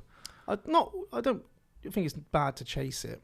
You do think it's bad, yeah. Yeah, I think, you know, it's like, I'm going to chase these flow moments. I think, you know, the harder you grip to something, Right. the less you kind of experience it. So it's more but you can certainly noticing. set your life up to have more of those times. Or noticing as well, perhaps, when you're in it. Like, you just go, oh, Yeah. I've just had a half an hour conversation with my missus and fucking hell, no distractions, totally Yeah. present. Yeah, you just pick up on... Yeah, it's things. like what was present. Yeah. If you went back to what was your happiest, highest performing time, Alex? There's Mhm. probably some strong indicators of, Sure. you know, a certain few patterns. Yeah, I know. What was your worst time, Alex? When were you at your worst? When were you performing like a bag of shit? Uh-huh. There's probably some factors present. Sure. So you can complicate it, and there's loads of triggers to flow, and there's a cycle to flow, and all these amazing things. But actually, if you're just talking to people out there and say, when have you done your best work consistently? I bet if you actually helped them, they'd figure out that they were probably in doing things they enjoyed. Mm-hmm. Passion is a massive flow trigger Mm-hmm. because you're intrinsically motivated. You love this, so you didn't have to get yourself up to come here, I don't think. Maybe you're like, yeah, I did, you're boring shit. But, you know, you didn't have to go, oh, God, I've got to go and talk to some people today. I've never had that. So you're naturally drawn to do this. So Yeah. you're already going to experience more flow, aren't you? Yeah. You know? And so there'll be factors for them out there. That's what I'm saying, where that if they look at it, they experience a lot more flow. Mm. And flow is, people have called it peak experiences, you know, the zone or whatever it may be. Most people have experienced it in a sport at some point. Yeah. Where you're like, wow. But you've also experienced the opposite. Yeah. I played midfield, you know. I've had games where you're like, whatever I touched was effortless, you know. I am running the show. And I've had games where I've been like overthinking everything, and you know, like 'cause you give a ball away. Do you know what I mean? Like, and you're just completely stuck in your head, and everything's hard work. And I've had games where you're like, wow. Unfortunately, not enough games, but where everything goes perfect. So I think for me it's useful for work because your productivity, I think it's 500% increase. Creativity 200% or something like that. Yeah, I remember when you hit me with those stats, my mind was blown a bit. Yeah, but I experienced it thanks to you. Actually, I kind of like didn't really understand what flow was. Like I was having it in my life, like everyone, but I didn't know what it was, or I didn't even know to not search for it, but I didn't know where to highlight it, and I didn't know what it could indicate. You know, I love writing. I didn't know that was a state of flow. When I get into it, it's brilliant. Yeah, and people have got activities that they're flow activities, you know. Sure. Imagine training is probably one for you. 1000%. BJJ, lifting weights. Yeah, well, some people that's writing not. Occasionally. Yeah, playing the piano for me. Okay. Took that up later in life, I suppose. Yeah, I tried, man. These little fat fingers weren't. Well, I got little fat fingers, but you know, I'm not the best pianist in the world. But yeah. There's activities that we're all prone to sort of experience flow in. Yeah. But I think, you know what? If someone said to me, "Si, how do I experience more flow in my life?" It's like, just remove distraction, limit distraction. There's all these things. There's amazing triggers. Like risk is a huge flow trigger, isn't it? Mm-hmm. You know, and that's why people get addicted to it. Because once you get that, you want to go back. Risk drives you into the now. You're not thinking about anything else when you're in a high risk situation. You're just there. Yeah. Like, so there is triggers, huge amounts, but I think it's 20 odd. But I think if you just remove distraction, the sign in my office says frustration is the path to progress. Because we got to be willing to get frustrated enough, and there's some friction. Mm-hmm. Be like a good workout. Yeah. Get in there. You're not like, whoa. You're like, oh, I got to get going. I got to like really get going. You got to attack it a little bit, and then you get into it. Like this conversation, we would have started off a bit when we first sat here, a bit like you're getting going, aren't you? You're getting into it, and then if you stay in it long enough, you reach that tipping point where everything seems to. Yeah, no, I understand that. The thing that helps though with the gym, and I think you can translate this to any area. If I have a plan, I can get into flow quickly. Do you know what I mean? If I walked in the gym and was like, well, what am I going to do today? I don't know if I'd find that flow state. No. So for me, removing distraction is like 50%. The other 50% is, what the fuck are you going to do with your time now? Clear goals. Yeah. Is a flow trigger. Yeah. Bad day. Although creativity, pattern recognition is as well. So sometimes playing around with your plan can... Sure.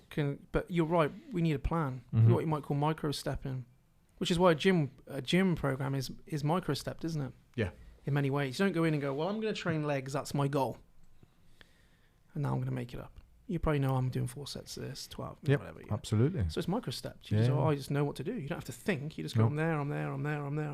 Yeah. And we love that. And also, the more you tick those activities off, the more you get a bit of dopamine, which allows you to focus even more. And so it's micro-stepping is huge. And if you look at most of our days, I was thinking about this today, there's a huge amount of friction. And there's usually a lack of a plan. There's an overarching goal, maybe. But it's like, well, if you breaking your day down into little chunks and steps, you experience more. Yeah. Flow, don't you? Yeah, that's what I did on Monday. I had a great day because I knew what I was doing at what time. I knew what I was doing. We could bring it back to relationships. You know those weekends where you go, what do you want to do? Yeah. I don't know, what do you want to do? Oh, we should go somewhere, shouldn't we? Yeah, let's go somewhere on Saturday.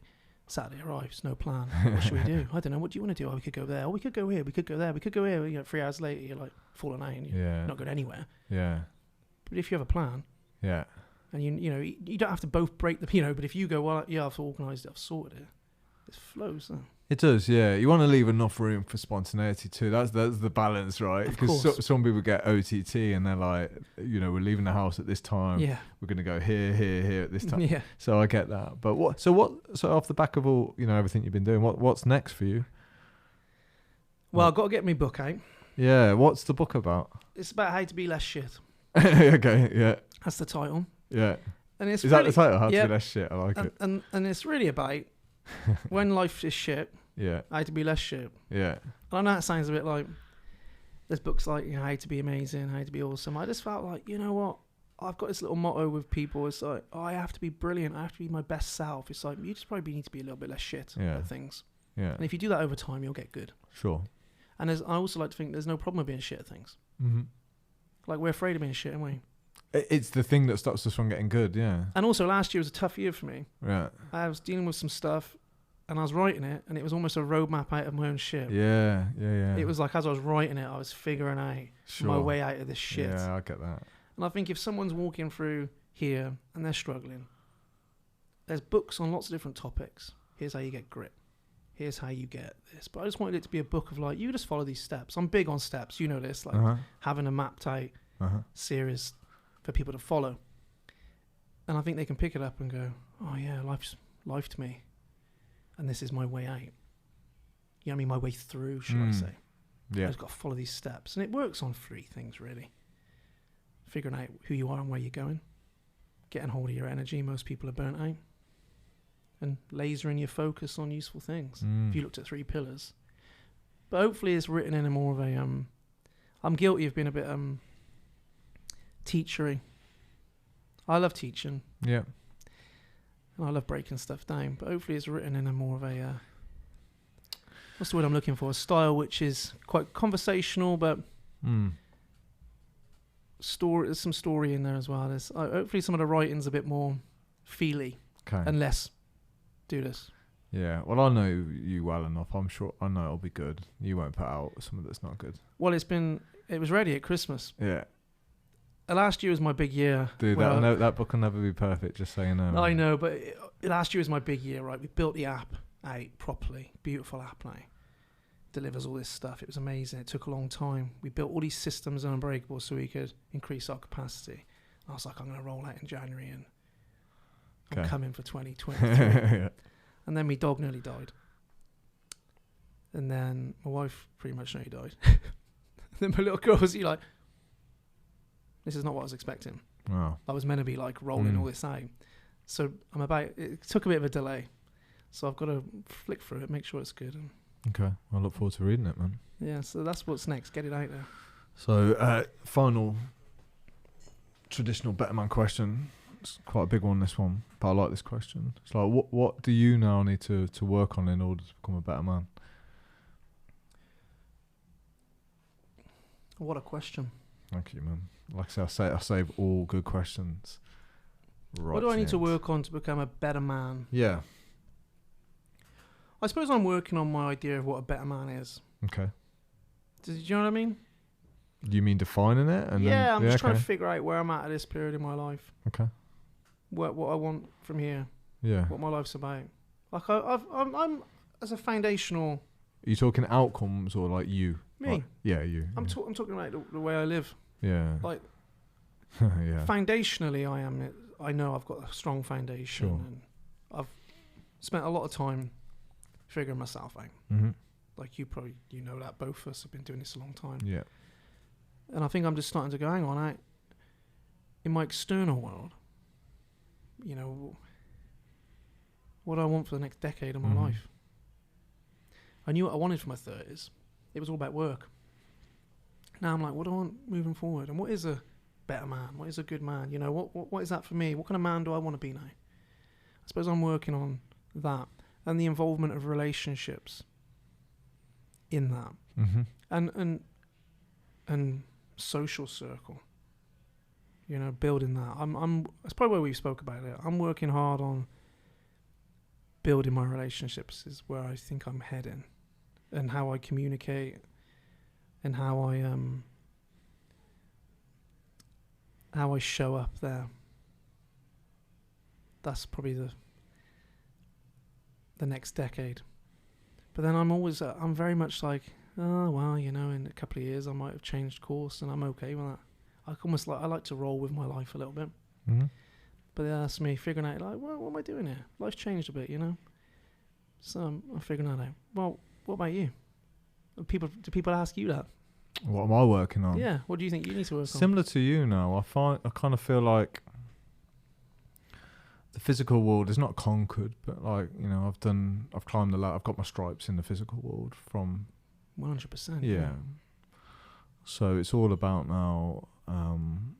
Sounds really grim and morbid, but like, I'm really, with this vision quest, going to work with these things that are holding me back. Yeah. Yeah, because I'm like, I don't have a vision, and it's scaring me because I'm like, I don't know what to do each day because I don't know what I'm working towards. So I feel quite lost. Yeah. And that's not me, you know. But I think you have to embrace that.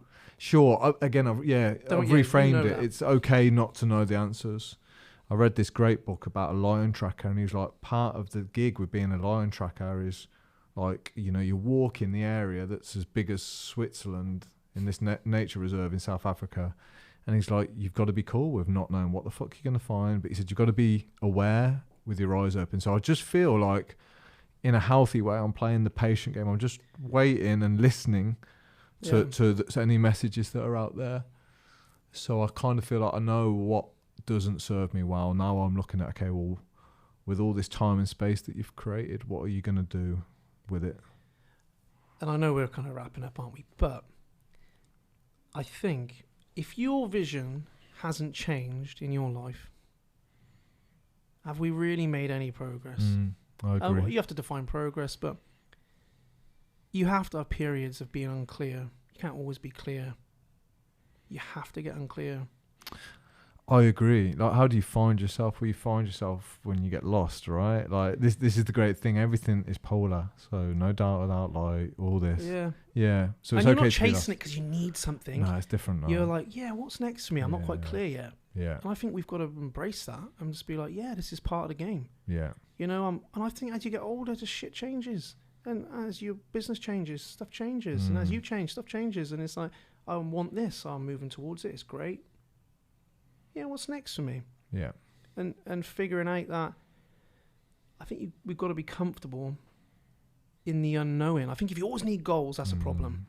That's my big takeaway from personal development. Like, I need a goal, or I'm not happy. It's like, well, you need to figure out why you're not happy. Yeah. Without a goal. No, you've nailed it, mate. That's exactly where I'm at. Being okay with the not knowing right now, which is requiring more courage and steel from me than ever. Because it's easy to just tag onto a goal and go, it's my purpose. It's like, is it the easy hard? You know, so I think we've got to be willing to be unclear. And I also think that's the same. I've been weighing this up in my own life. There's a lot of things I regret doing. But that just, like I say to people, if you haven't got regrets, have you really developed? I argue well for regrets. And I think even your next decision that you make, if it's a big one, like, you're going to be regretful of the choice you didn't make, aren't you? You just have to pick your regrets, I think, and learn from them. So, like, if you've got two decisions, you don't know which is right, you're going to regret it either way. Like, you're not going to know whether it works out for the better sometimes in life. So you kind of have to be okay with part of being a human is this regretful action in there. Yeah, and there's a trade-off for every deciation. You say yes to something, you say no to something else. And also just the actions you take. I've done things where you go, really? What am I doing? You know, I look back and think, I've hurt some people. Sure. Been unfair, been mean, been controlling probably in my life, been nasty. Yeah. Been a bastard, to put it lightly. Yeah. But if you don't look back and go and feel some guilt for that, have you developed as an individual? Sure. Surely you don't want to carry guilt with you, but if you don't look back and go, I'd have done that differently. Yeah. That's dangerous, I think. No, I agree. It's weird, isn't it? Regrets, like, I've got like little regrets about some business stuff, but the main regrets come from that, like you say, being a fucking horrible human being. Yeah. That's where the real regrets live. So it's kind of like, well, that's good, because if they hurt you, you can kind of like take that and you know that that's the area that you need to evolve and develop in. And why don't men talk? You hear all the time, like, you must hear that. Why don't men talk? Why don't men talk? But I think because people want them to talk about certain things. They want to talk about being sad and crying. And I'm so sad and I cry a lot. Oh, it's okay, don't you worry. I think sometimes we don't share what the grittiness. It's like, actually, men don't talk because they're ashamed of some of the things they would have to talk about. We don't want men to talk. It's bullshit. Actions and you've taken is like, talk about that. No one wants to hear that. No. Mental health's a funny thing. Everyone wants to hear that everyone's anxious and sad and depressed, and that's okay. But if you're like, I'm really fucking angry and bitter, and I'm a bad person. Don't talk about that. That's not okay. It's okay to be sad and anxious, but it's not okay to be a bad person. No, you're right. So we got to hide that. Yeah. And keep that down. Yeah. And then you get eaten alive. Yeah. And then you do something stupid. You're so right. Yeah. It's like, why can't we talk about these things? Oh, because it hurts somebody else. Who hasn't hurt somebody else? Who hasn't? Well, we talk about these people a lot out there. We're judging them. But who out there probably hasn't hurt someone? It's a very hypocritical industry, the mental health industry. It's like, we all got to be sad, and that's okay. But we can't have done bad things. Now you brought that on yourself. Mm-hmm. Most of our problems most sad people have brought it on themselves in some sense. Most anxious people have brought it on themselves as well. There's nothing wrong with that. So I think until we get to the point where we realise that we're not making it okay that you've done bad things, but, oh, that's okay. We're saying, like, but men need to talk about other stuff than just what's the socially acceptable stuff. I think that's why groups like yours are important. Especially, you notice if someone in your group gets a bit vulnerable, the floodgates open, don't they? Yeah. If it's surface level, everyone stays there. If someone opens up on something, you're like, fuck. This is why I kind of made myself the promise that I wouldn't preach anymore or even coach as much. I would just facilitate and share. And it's working so well where, like, I've stopped pretending that I've got my shit together. It's so refreshing. I'm like, do you know what, lads? I'm just like you, just trying to work it out. At least I'm on the journey. Do you want to come with me? And you're a few steps further. Maybe in some areas. You are, with many areas, and you've provided the environment and the platform for these men to come and talk about these things. I think it's dangerous when one man, woman stands at the top and says, I have the answers, here they are. Yeah. So really? I don't know. I mean, I don't think that's true. No. Back to the men talking thing. That's a big issue. And I think that, again, that's a little bit why people like Andrew Tate can get popular with men, because you're like, fucking hell, like, he's talking about it. He talks a lot about stuff people don't like hearing. And I just think it's so important that men and women, but we're talking about men, can go, like, I'm going to talk about some shit I've done here. And that's why I'm beating myself up. How many men do you know that are beating themselves up for their past? Loads, mate. Fucking terrorising themselves mentally and emotionally because of things they've done. And we sit with that. And we never bring it up. But you can only sit with it for so long until it tears you apart. Yeah. But that's... You don't see anyone really preaching, talk about that, do you? No, I'm doing my best to kind of get this kind of side out there. This is why I really don't believe in shutting anyone down when they share their beliefs, because I'm like, isn't that what we're encouraging guys to do? And for me, you can learn off people who you disagree with so much more than those who you agree with. So if you're an Andrew Tate hater, I'm like, cool. Like, look at that, take what it is and learn from that and your ability to disagree with him and allow that to affect your behaviour positively. Yeah. Do you know what I mean? This is where I love having good long-form conversation, because we can actually get to the thing. People, unfortunately, now can't even have long-form conversations. Everything is in story form, TikTok form, or there's a line, and if we disagree, then we can't have these conversations. It's like, it's so wrong, man. And also, I think in that, if I want you to believe what I believe, which is what they want, I'm not going to do it by attacking what you believe and shutting you down. That's the backfire effect mentally. We cling harder to my beliefs because you're attacking them. I'm defending them. I have to engage you in, behaviour change. You can't attack somebody into changing their behaviour. Yeah. You've got to engage them. And I think we don't do that enough online or in the world. We just attack somebody and think, well, hopefully you'll change your beliefs and they get stronger. Rather than thinking, well, I want you to, change your behaviour, whatever. How do I understand you? Where's that come from? What's your perspective? Well, here's mine. Oh, right. I've had great conversations where somebody's broke down their perspective and I've gone, shit.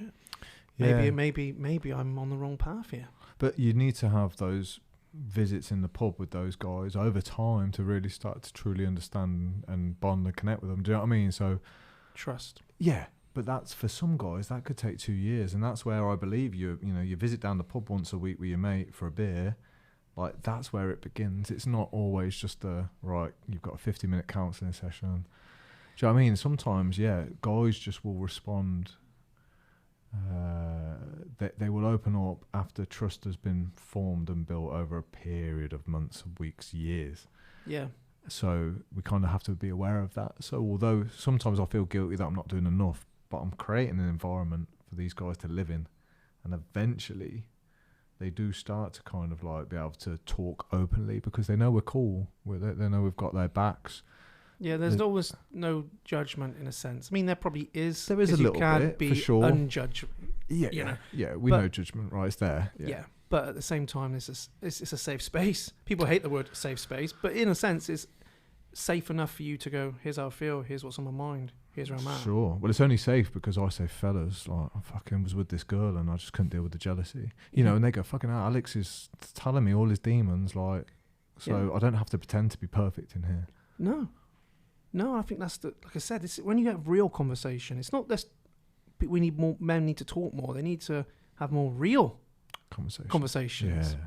Not just more. But real conversations said publicly aren't going to go down well at all. So that's when when you see someone being punished publicly or even cancelled for saying something, you really do, or someone gets super offended because you've said the wrong pronoun.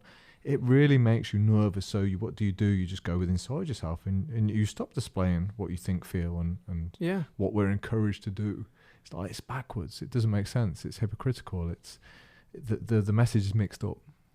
Yeah, I find it always very patronising when I'm being told to talk more as a man. They don't want us to talk more, mate. I promise you. It feels just a little bit. You know, I'm making that post. Yeah. Sharing the post. Well, it's talk more, but this is what you can say. Yeah, it's talk more, but don't talk too much about the things that we don't want to hear. Yeah. Talk more about what we want to hear. Yeah. You're sad, aren't you? I'm very sad. Yeah. Oh, you must be really. It's okay to cry. I know, but it's okay to punch that wall. Yeah. No. It's true. Oh, mate. okay. It's true. Yeah. Yeah. You can talk, but don't say things that are going to upset people. All this narrative, it's like, well, fucking hell. I just may as well not talk. You know, it's easier. And also, we are trying to make the world a bit. And don't get me wrong, there's things out there that people are being abused and people are being attacked. And that is not what I'm saying. You say what you like. I should be able to just go out there and abuse that man out there, because fuck it, I'll say what I like. However, we are trying to make the world a really unoffensive place. And unfortunately, for many people, they will find something to be offended about. Mm-hmm. It's like you can't remove all bullies in the world, but you can remove victims. It's like, I think we spend a lot of time trying to make people's lives easier about the smallest thing. I'm not talking about big things, you know, and it's like, I don't think you're helping that individual. Not over the long run. As raising a child, you don't want to take all their problems away, because they're not going to develop any sort of ability to deal with them. And so, like, you know, a lot of people are offended about everything now. And unfortunately, that creates a weaker individual, in my opinion. And a weaker society then. Because everyone's offended about everything. Oh, that's offensive, is it? It was an accident. Yeah, but you can't say that. It's like, oh, God almighty. Yeah. Probably get offending someone now who believes in God. You know, that's terrible. You know, it's like, oh. Yeah. Yeah, come on. Have you had a... And the people who are very switched on and talk about these things have dealt with their own shit and can talk about it very articulately and make points. And I've had conversations where people have made really clear points to me about what you might call charged topics, and I've gone, wow, that makes a lot of sense to me. But they've dealt with their shit and had an articulate conversation.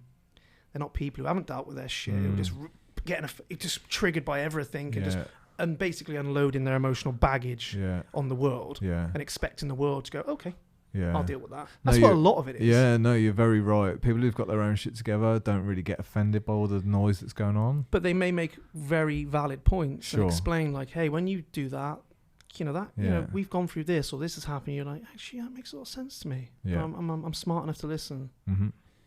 But if you're just having a go at me about something because you've got some trauma there, well, are you helping the situation or are you just adding to the fire? Mate, that was a fascinating conversation. We've gone past the 2 hour mark. Sorry, man. I've got a ticket now.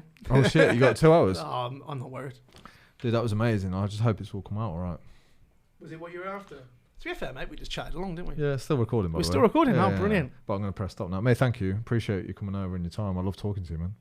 I love talking to you. I will admit, though, I was looking into that camera thinking, I can't tell how I look on this camera before I started.